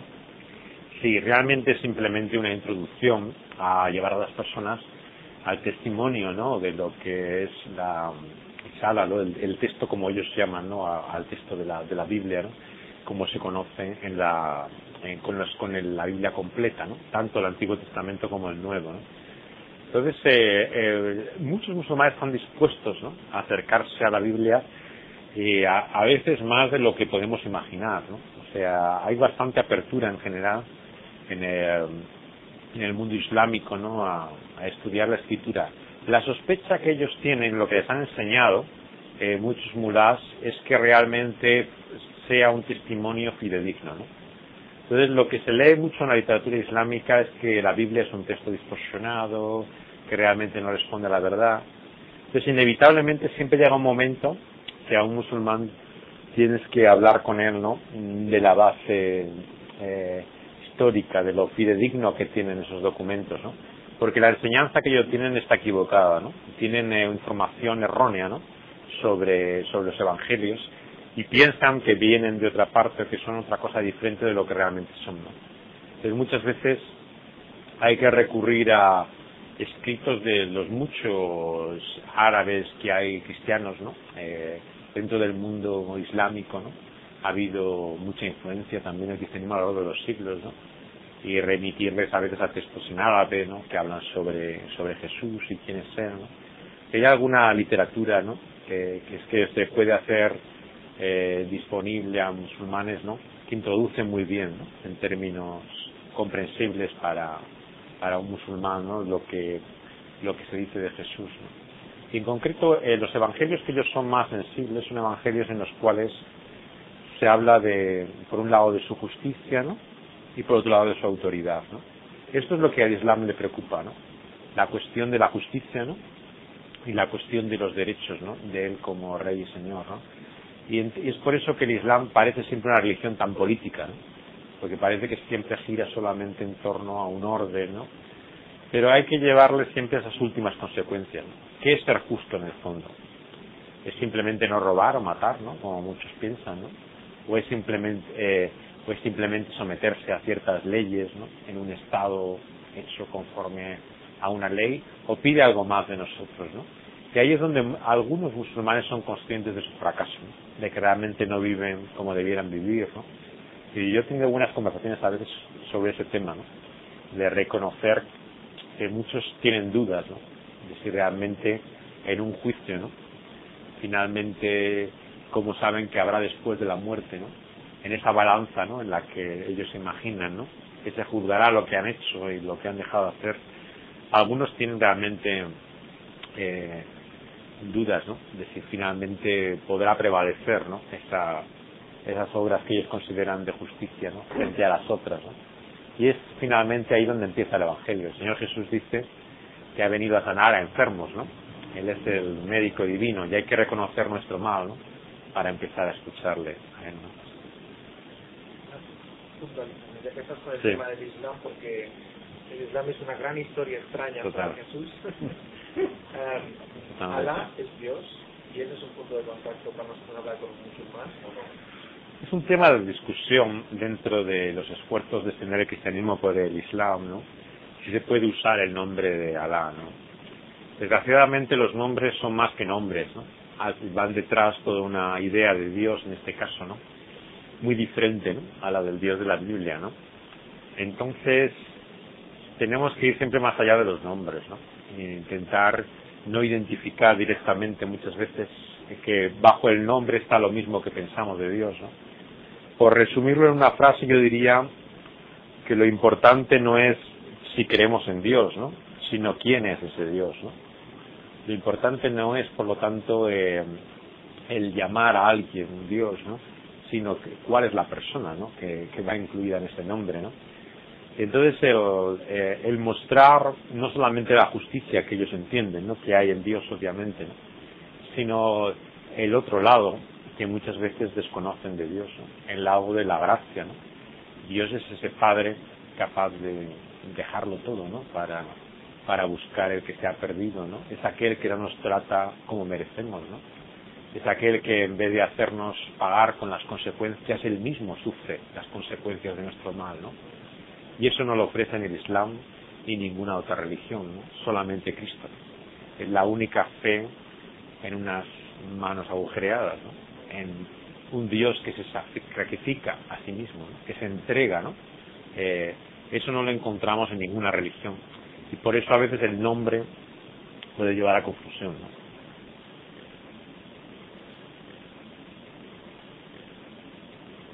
El mundo este de la arqueología ficción tiene un desarrollo casi siempre a partir de todas estas historias sobre platillos volantes, extraterrestres, surgen en los años 50 del siglo pasado. Es un fenómeno reciente, desconocido anteriormente en la historia, y que lleva mucho a especular sobre si había indicios en el pasado de esto, ¿no? Hasta que en los años 50 en el estado de Washington se ve un objeto por un piloto que dice que era como la prensa que decía que era como un platillo volante, ¿no? Él nunca dijo exactamente que era así, pero bueno, la historia empieza a difundirse, muchos empiezan a ver ese tipo de verdades. Anteriormente nunca había ningún testimonio de eso. Entonces, claro, eso surgía, por lo tanto, ante ello con una objeción histórica, ¿no? ¿Dónde estaban todos estos platillos volantes antes, ¿no? ¿Cómo es que nadie los ha visto? Entonces surge la arqueología ficción con intento de darle una raíz a los descubrimientos, ¿no? En la historia. Y el más conocido fue von Däniken, ¿no?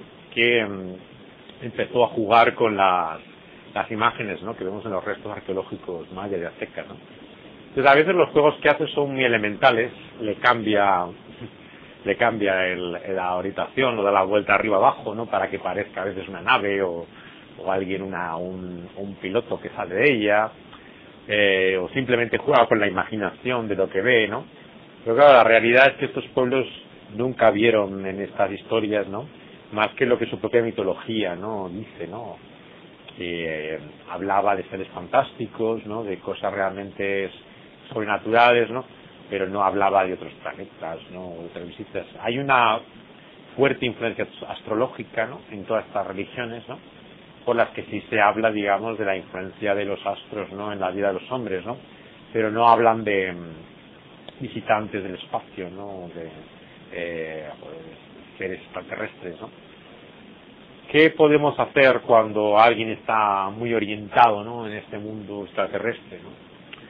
Yo creo que nuevamente preguntarnos cuestiones básicas, ¿no? ¿Qué base en primer lugar tenemos, ¿no? Para creer lo que queremos, ¿no? O sea, si nuestra base son solamente avistamientos de individuos, ¿no? Historias, ¿no? ¿Cómo puedes basar tu vida, ¿no? En una experiencia de un individuo, ¿no? En un testimonio, ¿no? Ver un poco el problema del fundamento, ¿no? Que tienen, ¿no?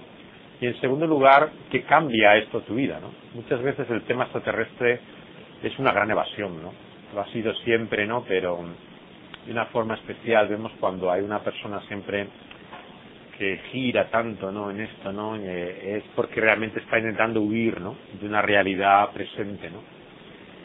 Aquí hubo un caso muy famoso, ¿no? De un hombre y un joven, ¿no? Que aparecieron muertos, ¿no? En uno de los raíles del tren, ¿no? En la época de Franco, ¿no? Justamente en los años 70, ¿no? Y se hizo una película que se llama Platillos Volantes, ¿no? Intentando explicar la muerte, ¿no? De estos que aparecieron con una nota, ¿no? Diciendo que se los iban a llevar los extraterrestres, ¿no? Y esto ocurrió en una época en Cataluña en que había mucho interés por el tema de los ovnis, estaba constantemente en la radio, los libros, ¿no? Se machacaba todo el tiempo. Pero lo que la película te muestra es que era un hombre de mediana edad y un joven que vivía una vida gris, ¿no? Aburrida, ¿no? Sin expectativas, ¿no? Solos, ¿no? Frustrados, ¿no? Y era como su sueño, su ilusión de una vida diferente, de algo que rompiera, ¿no? Completamente con su vida, ¿no? Y tristemente muchas veces nuestras creencias son tan simples como esa, ¿no? Tienen que ver con la realidad de lo que somos, ¿no? Y con un deseo de escapar, de huir de esa realidad, ¿no? Los ufólogos que estudiaban estos platillos volantes, ¿no? y ovnis, ¿no? Cuando llevaban ya como 20, 30 años, ¿no?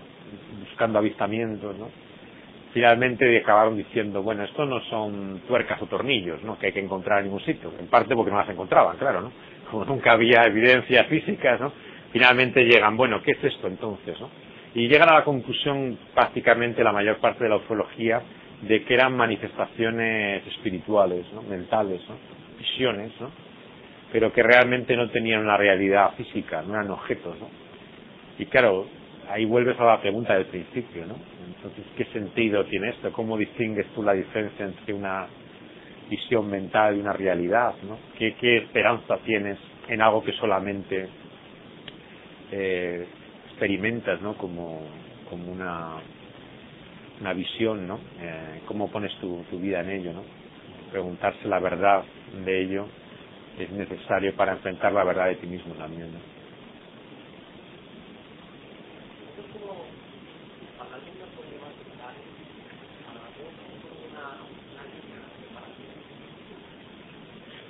El término secta es un término difícil porque siempre tiene un sentido peyorativo, ¿no? Hoy en día ya no se utiliza como originalmente significaba simplemente una división, una separación de algo, ¿no? Sino hoy en día es un término de ataque, ¿no? De combate, ¿no? Entonces se suele llamar a un movimiento totalitario que busca de alguna forma controlar la vida de las personas, dirigirlas, manejarlas. Se le acusa de ser una secta cuando tiene una estructura definida, ¿no? O sea, si tiene una cabeza, que una forma piramidal, ¿no? Tiene a personas bajo su dominio, cuando hay un cierto engaño en la forma en la cual se introducen, ¿no? Y no conocen la verdad de dónde entran, pues se utiliza a veces esa terminología. Hoy en día se habla mucho también de términos más ambiguos, nuevos movimientos religiosos, se utilizan terminologías que puedan ser menos ofensivas, ¿no? Pero finalmente siempre apuntan a las mismas realidades, ¿no? ¿Es tu cristianismo en este caso histórico, ¿no? ¿O es una interpretación nueva, ¿no? Yo creo que es una pregunta válida, ¿no? O sea, cuando alguien nos habla de cristianismo, no es lo mismo que tú lo entiendas por primera vez a que sea como se ha entendido durante 2000 años. Lógicamente tú puedes equivocarte, ¿no? Pero si muchos durante siglos han entendido esa forma de cristianismo, está realmente en una raíz de un cristianismo histórico, ¿no? Que lo diferenciará siempre de todo tipo de secta, ¿no? O de interpretación particular, ¿no? En segundo lugar, yo veo que el verdadero cristianismo siempre es transparente, ¿no? Es honesto en sus planteamientos. Jesús no dice, venid a mí y luego ya veréis lo que hay, ¿no? Jesús dice, no, venid a mí y llevar una cruz, ¿no? Negaos a vosotros cada día y seguirme, ¿no? Él no hacía publicidad encubierta. Él no decía, os prometo paz, amor, felicidad, ¿no? Y luego ya descubriréis lo que os ocurre con vuestros vecinos y familiares, ¿no? Él decía, os aborrecerán, ¿no?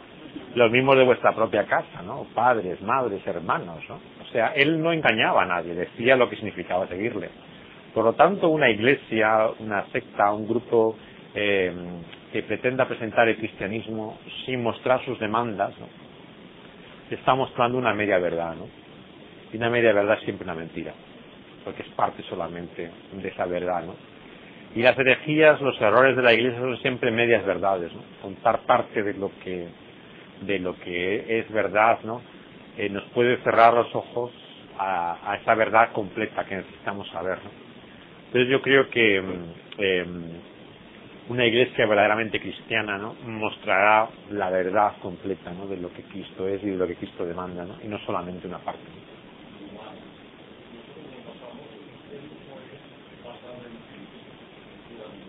¿no?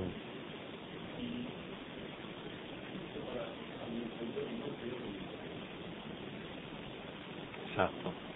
O sea, el gran conflicto de Jesús es con la religión. El judaísmo tiene una religión sacerdotal muy elaborada, ¿no? Basada en una verdad original, ¿no? La revelación de Dios a los judíos, ¿no? Pero, sin embargo, de esa revelación, ¿no? Había surgido todo un sacerdocio, ¿no? Que como una autoridad de mediación entre Dios y los hombres, que si bien tenía un origen divino, ¿no? Finalmente se había convertido en una mediación no solamente limitada, ¿no? Sino que a muchos les desviaba finalmente de la verdad por tradiciones que se habían unido, ¿no? a esa religión original, ¿no? Entonces se ve todo un conflicto, ¿no? Entre lo que la ley dice, ¿no? Y las interpretaciones, ¿no? Que los judíos habían añadido a esa ley y que se habían equiparado a la ley, ¿no? Entonces Jesús siempre, por un lado, ante los religiosos, les lleva a los orígenes, ¿no? ¿Qué ocurrió al principio, ¿no? ¿Qué dijo Dios al principio? ¿Cuál era el sentido de ese día? ¿Por qué Dios unió al hombre y a la mujer? ¿No? O sea, siempre lleva al principio de las cosas, ¿no?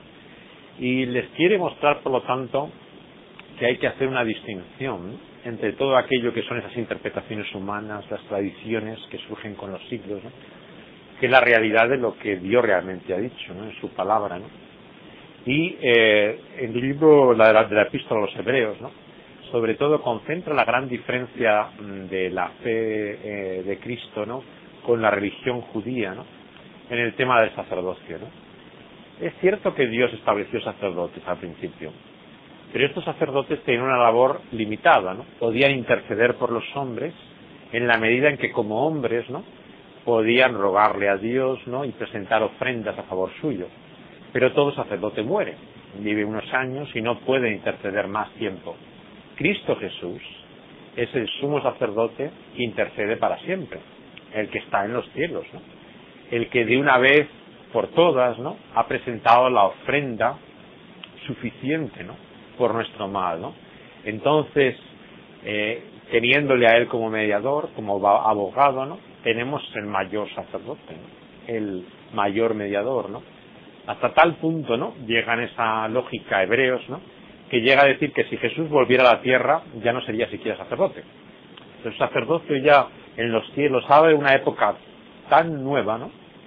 Que realmente el sacerdocio humano pierde todo su sentido, ¿no? Como había tenido hasta entonces, ¿no? Sino que a partir de ahora, ¿no? Es Cristo el sumo sacerdote, ¿no? El mediador que necesitamos, ¿no? Entonces, ese carácter único, ¿no? de Cristo se ve en el conflicto, ¿no? Con la religión de su tiempo, ¿no? Con los judíos, ¿no? Y nos muestra hasta qué punto, ¿no?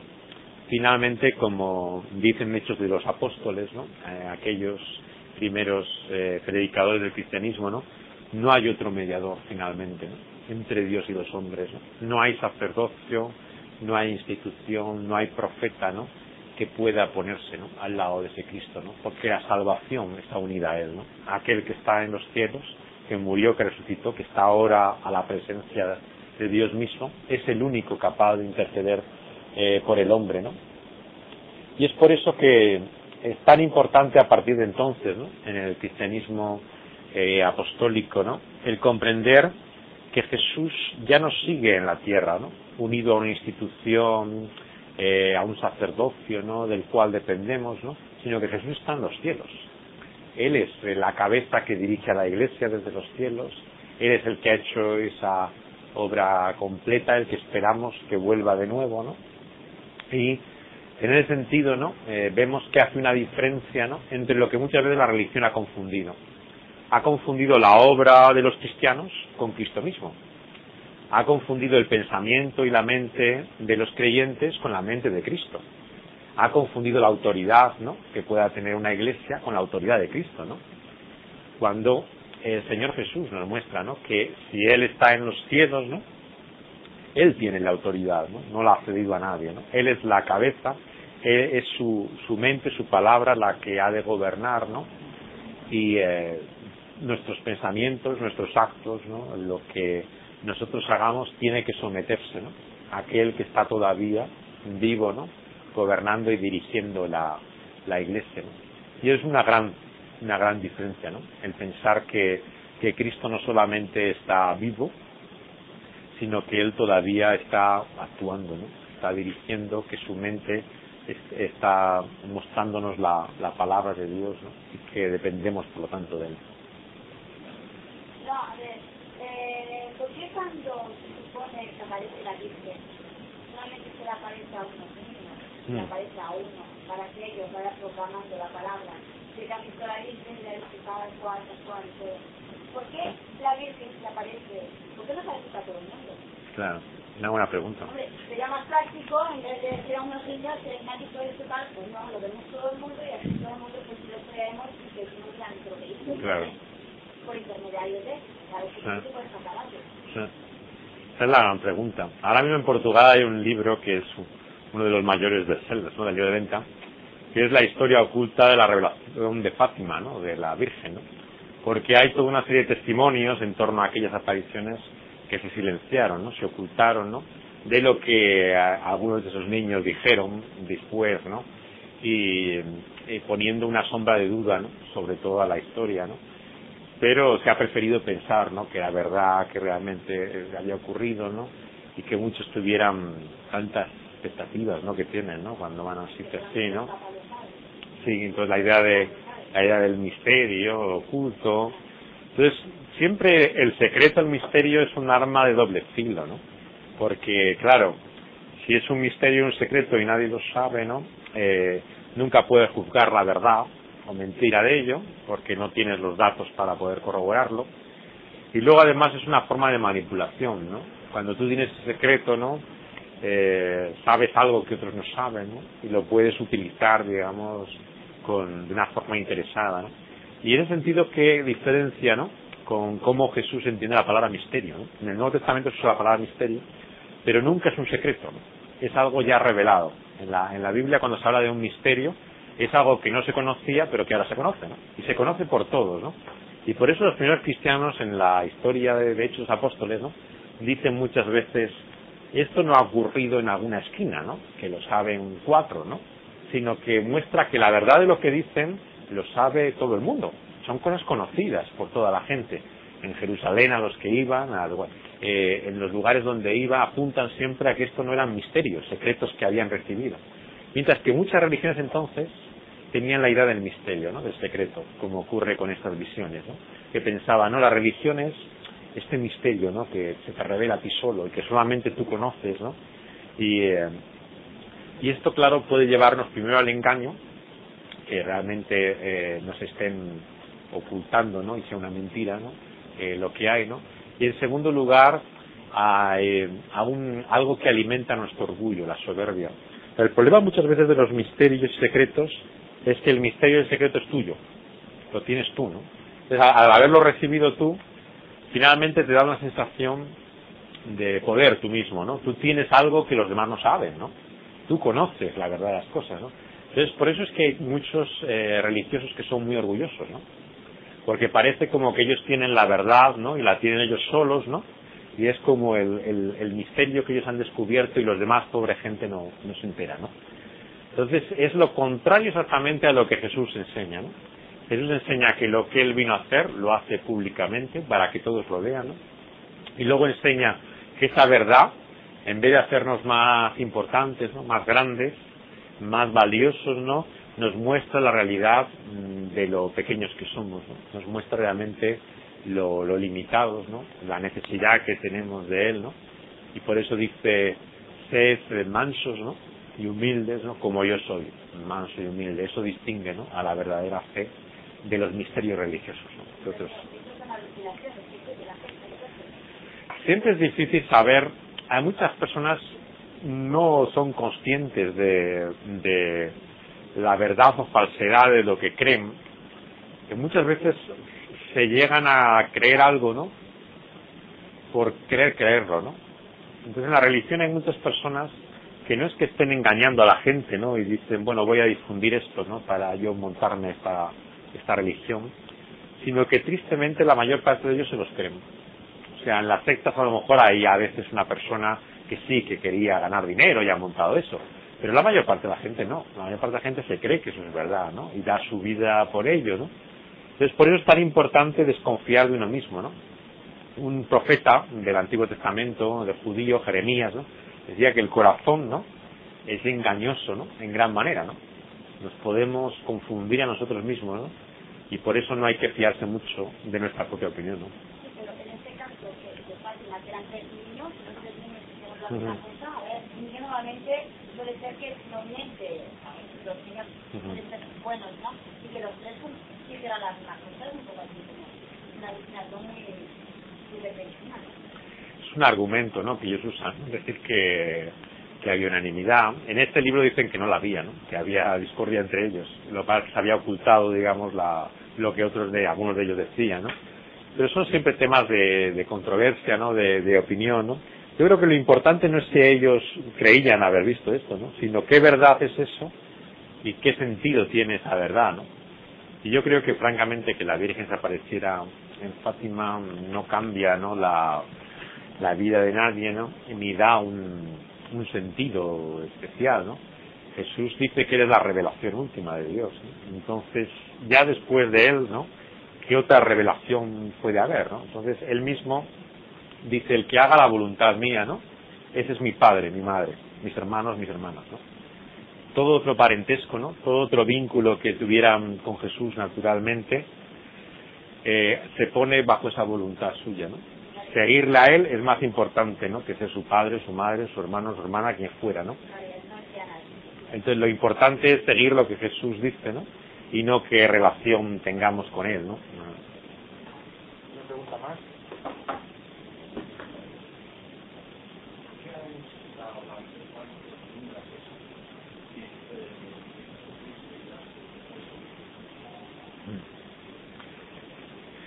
Sí, en el mensaje de Cristo hay esas dos realidades, ¿no? La realidad de lo que el hombre es, ¿no?, y la realidad de lo que Dios es, ¿no? Pues cómo relacionamos lo que Dios es y lo que somos nosotros. La única forma que el cristianismo tiene de relacionarlas es esa cruz, ¿no? En esa cruz se une la realidad de quién es Dios, ¿no?, con el problema del hombre. ¿Cómo? Llevando Dios, ¿no?, el problema del hombre, ¿no?, sobre sí mismo, ¿no? Entonces, fuera de esa cruz no hay otra forma de poder entender, ¿no?, ese problema del hombre. No se trata ni de una justificación fuera de esa cruz, ¿no?, de poder decir que el hombre es mejor de lo que es, ¿no?, ni se trata al mismo tiempo de demostrar que hay otra solución, ¿no?, para el problema del hombre, en una bondad, una buena intención de Dios por el cual pase por alto todo sin necesidad de esa cruz, ¿no? Todo tiene que pasar por esa cruz, ¿no? Entonces el cristianismo verdadero no es el que predica el pecado o el amor en la gracia de Dios, es el que predica la cruz de Cristo, ¿no? Es donde se unen, ¿no?, en la gracia y el problema del hombre, ¿no?, y encuentran una solución, ¿no? Y por eso es que la cruz es más que un símbolo, ¿no? Es la respuesta de Dios a nuestro problema, ¿no?, que ni justifica, ¿no?, ese mal, ¿no?, como sin importancia, ¿no?, ni hace recaer sobre nuestro peso las consecuencias, sino que Él lleva, ¿no?, sobre sí mismo, ¿no?, esa contradicción para mostrarnos un camino nuevo, ¿no? Nos has hablado de historias extrañas, yo lo pondría mayúsculas, porque son las historias con mayúsculas más extrañas, de Código da Vinci, del Tíbet, de Cachemira, ¿verdad? Entonces, si saliéramos a la calle y preguntáramos a la gente sobre Jesús, nos encontraríamos otras historias extrañas, con minúsculas, ¿no? Claro. Jesús para mí es, o yo creo a Dios, pero a mi manera. ¿Qué nos puedes decir sobre esas pequeñas historias extrañas que todo el mundo tiene en particular, ¿no? Yo creo que realmente finalmente se trata de esto, ¿no? ¿Qué va a prevalecer? ¿Nuestra propia opinión sobre Jesús, ¿no?, o lo que Jesús dice, ¿no?, acerca de sí mismo, ¿no? Yo creo que hay un abismo de diferencia, ¿no?, entre una cosa y la otra, ¿no? Opiniones todos tenemos, ¿no?, preferencias e ideas, ¿no?, que le demos más valor que a otras, ¿no? Pero lo importante no es que creemos, ¿no?, sino la verdad, ¿no?, de ello, ¿no? Entonces yo creo que para saber la verdad de Jesús, ¿no?, tenemos que saber lo que Jesús mismo, ¿no?, dice de sí mismo, ¿no? Y finalmente tenemos que ir a esa palabra, ¿no?, a esos evangelios, ¿no?, examinar libremente, ¿no?, ese texto para poder juzgar por nosotros mismos la verdad de lo que Él dice, ¿no? Es lo que Él mismo nos invita, nos desafía a hacer, ¿no?, escudriñar las Escrituras, ¿no?, para saber la verdad, ¿no?, de lo que ellas dicen sobre mí, ¿no? Así que la mejor conclusión que podemos dejar en esta noche, ¿no?, es la de que cada uno vaya, ¿no?, a estas palabras, ¿no?, y busque discernir en ellas, ¿no?, la verdad de lo que hay, ¿no?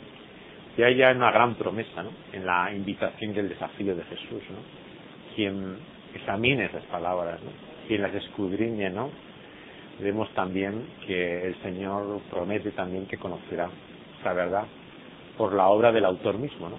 No solamente tenemos el libro, sino que el autor mismo está también en torno nuestro, ¿no? Y Él promete iluminar, ¿no?, estas palabras, ¿no?, por su Espíritu, mostrarnos la verdad de lo que son, y las maravillosas palabras de Jesús es que esa verdad nos liberará también a nosotros, ¿no?, nos hará libres. Muchas gracias.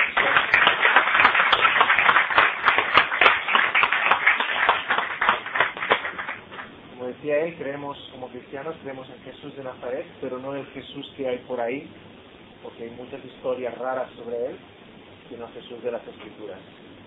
Así que si no conoces la Biblia y quieres estudiar la Biblia con nosotros, estaremos encantadísimos de estudiar la Biblia contigo.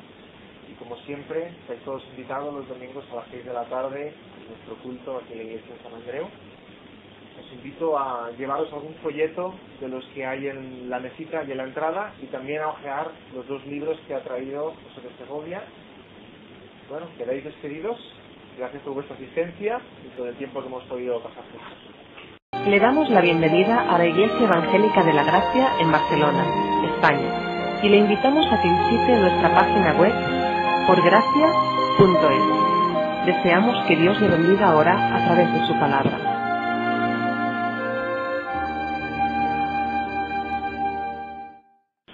Pues en 1894 había un periodista ruso que se llamaba Nikolai Notovich. Él venía de cubrir unas guerras que había habido en Turquía, cuando regresaba haciendo un largo rodeo por la India. Entonces dice que tuvo un accidente del caballo donde estaba, y al quedarse accidentado una pierna, le recogieron en un monasterio budista. El monasterio estaba en un lugar llamado Jimis. Allí, al recuperarse de su caída, Notovich dice que escuchó al lama, que era el sacerdote que estaba encargado del monasterio, contar una historia acerca de un gran lama que se llamaba Isa. Y Isa era un hombre que había vivido como un judío durante mucho tiempo, pero que en determinado momento había iniciado un viaje por todo el Oriente que le había llevado también hasta el mismo Tíbet. Y este Isa, sorprendentemente, llegó a la conclusión el ruso Notovich que no podía ser otro que Jesús de Nazaret. Y entonces le dijo al lama que podía traducirle a alguien del texto que tenía sobre su historia, que estaba escrito en un idioma palí, ya se llama así el idioma, que no es un idioma normal para los textos tibetanos, pero que decía que estaba escrito en ese idioma chino, y que le traducía a alguien y él podía tomar nota de ese texto y llevárselo de vuelta a Europa. Así que en 1894 él publica este texto de la vida desconocida de Jesús en París. La historia despierta la imaginación de mucha gente que mira a la figura de Jesús, ¿no?, y se hace preguntas, ¿no? Preguntas sobre si tiene el Evangelio, todo lo que podemos saber sobre Jesús, o hay cosas de Jesús que no están en el Evangelio. El Notovich es el primero que empieza a hablar del hecho de que hay años en la vida de Jesús que parece que no se dice nada en los Evangelios sobre ellos. Esos años se le empiezan a llamar los años perdidos de Jesús, ¿no? Y despierta mucho la fascinación. Mucho tiempo se pensó que no se publicaban incluso porque podían haber misterios ahí, ¿no?, que pondrían en peligro el cristianismo. Cuando finalmente se han publicado, ¿no?, estos textos a finales del siglo pasado, pues se ha descubierto que no había nada sobre Jesús. No dicen una sola vez el nombre de Jesús, ¿no?, sino que hablan de la vida de este grupo, de los esenios. Hay textos del Antiguo Testamento, de la Biblia de los judíos, ¿no?, pero no hay nada del Nuevo Testamento. Bueno, ha habido algunos que han pensado que podía haber trozos pequeños, ¿no?, en griego del Nuevo Testamento, pero realmente lo que habría, en caso de haberlo, ¿no?, sería pequeñas partes del Nuevo Testamento que ya conocemos. No había ningún descubrimiento nuevo. Pero poco después, en los años 50, se descubre que en Egipto llega a manos de anticuarios, ¿no?, los restos de lo que parecen evangelios desconocidos de Jesús. Vienen todos de una misma zona y se relacionan con un lugar llamado Nag Hammadi. En Nag Hammadi apareció como toda una biblioteca también, igual que en Qumran, pero apareció en la arena, muy bien preservada. Y esta biblioteca pertenecía a un grupo que se denomina con un nombre que es gnóstico, ¿no? Gnóstico tiene una G antes de la N y viene de una palabra griega que significa gnosis, conocimiento. Era una forma de llamar a una filosofía, ¿no?, a una visión del mundo que se extiende por toda aquella época en griego, pero que particularmente en Egipto, ¿no?, fue particularmente fuerte, más que en otras partes, ¿no?, pero sobre todo en Egipto se relaciona con el cristianismo. Entonces había un grupo que podíamos llamar gnósticos cristianos, ¿no? Que entendían el cristianismo en términos del gnosticismo. Y en esta biblioteca aparecen unos textos que se han dado en llamar evangelios. Con ese nombre solamente hay 4 libros, ¿no?, dentro de esa enorme biblioteca. Probablemente 6 si incluimos algunos de los que aparecen después, ¿no?, como el famoso Evangelio de Judas, ¿no?, que tanta publicidad se le ha dado hace unos años, ¿no?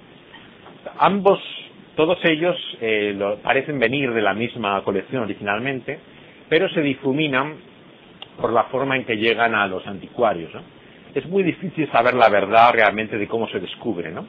Hay siempre leyendas, ¿no? En el caso del Qumran, de Mar Muerto, pues la leyenda es que hay unos niños beduinos que buscaban un animal perdido, que estaban echando piedras a una cueva y dan a una recepción con estos manuscritos, ¿no?, que conocemos como los rollos de Mar Muerto. Y en los años 20, el año 27, un hombre de origen checo, Skeseli, dice que estudiando en el Vaticano, ¿no?, en los famosos sótanos donde dicen que están los misterios del Vaticano, encuentra también otro evangelio, ¿no? Y este se llamaba el Evangelio secreto de los esenios, ¿no?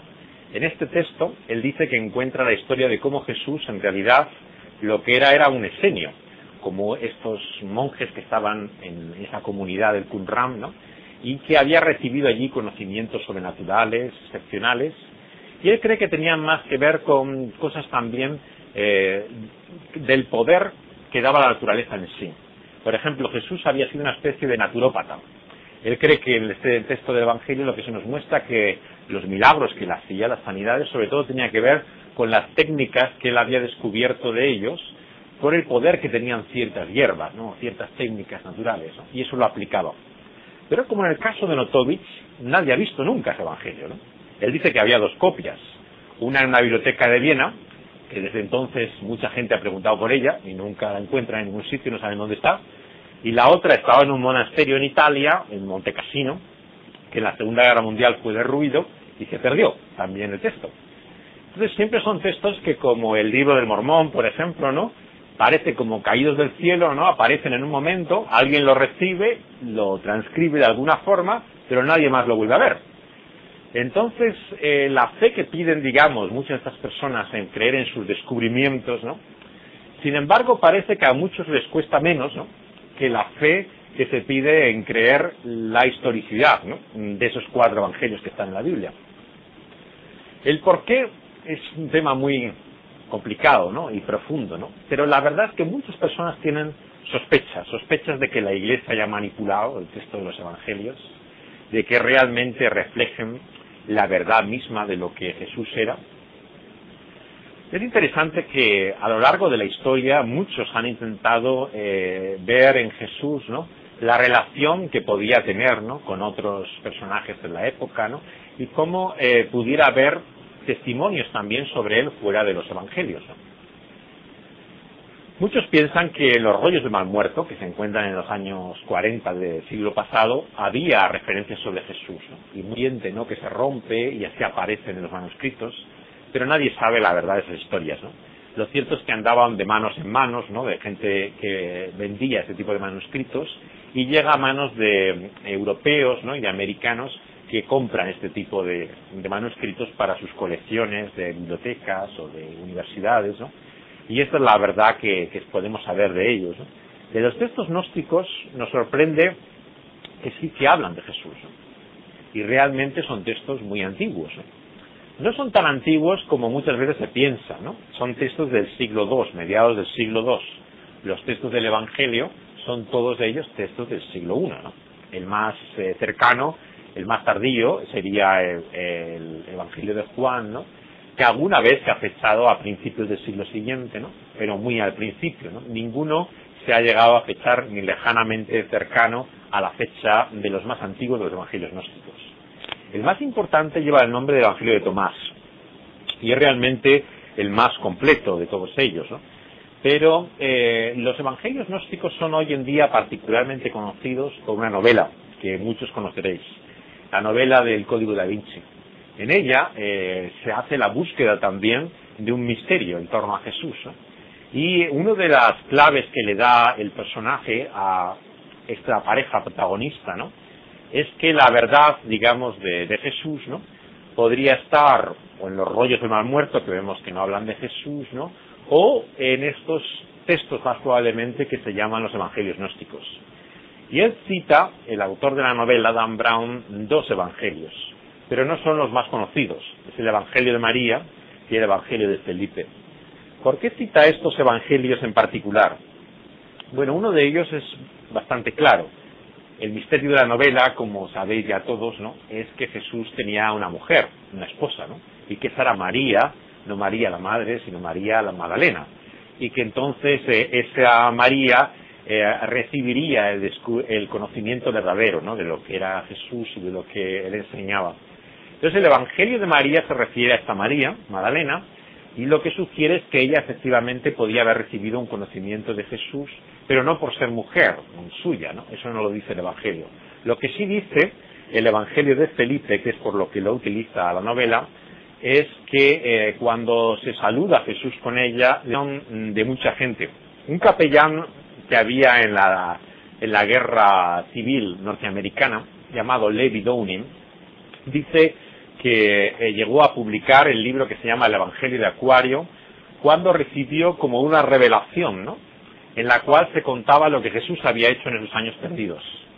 En esos años perdidos él habría no solamente recorrido el Tíbet, sino que según esta historia que se publica como el Evangelio de Acuario en 1907, Jesús hubiera recorrido todo el mundo antiguo, ¿no?, y había en los centros de religión de aquella época recibido la sabiduría mayor, las técnicas, la forma, digamos, de conocer un poder sobrenatural que le ofrecía cada religión, y todo eso lo había llevado en su experiencia de vuelta a Palestina, ¿no?, y puesto en práctica en el ministerio que tiene en los años que cuenta los evangelios, ¿no? La historia del Evangelio de Acuario llamó también mucho la curiosidad de la gente. Un año después, en español, se publica el libro de Erotovich, de los años perdidos de Jesús, ¿no?, en 1908, y aquí en España mismo eran conocidas incluso estas historias en castellano desde principios del siglo pasado, ¿no? Mucha gente tenía la sospecha realmente de que en la Biblia, en los evangelios, no hay más que una pequeña parte realmente de lo que podemos saber sobre Jesús. Y aquella época, el final del siglo XIX, principios del siglo XX, era una época en que muchas personas tenían hambre y conocimiento de lo que podía ser una sabiduría oculta, ¿no?, en los tiempos, ¿no?, secretos, misterios que tal vez la Iglesia podía haber escondido, ¿no?, y comienza entonces casi como un ansia de nuevas revelaciones. A veces son de tipo espiritista, como en el caso de Levi Downing. Él lo recibe por medio de una idea, digamos, espiritista. Los espiritistas creen que hay un registro acásico, le llaman, algo en el espacio donde se queda memoria de todo lo que ocurre, ¿no?, y que por medio de una conexión, de una mediación espiritista, se puede saber cosas, ¿no? Y esto es lo que él decía que había utilizado para saber esta historia sobre Jesús. Otros, como el caso de Notovich, dicen que lo reciben, digamos, esta información de un documento. Pero muchos de estos documentos nunca se encuentran realmente, no se sabe dónde están. Había un grupo en la época de Jesús, ¿no?, que despierta mucho la fascinación a mediados del siglo pasado sobre la luz que podían dar sobre los evangelios. Son los esenios. Los esenios tienen relación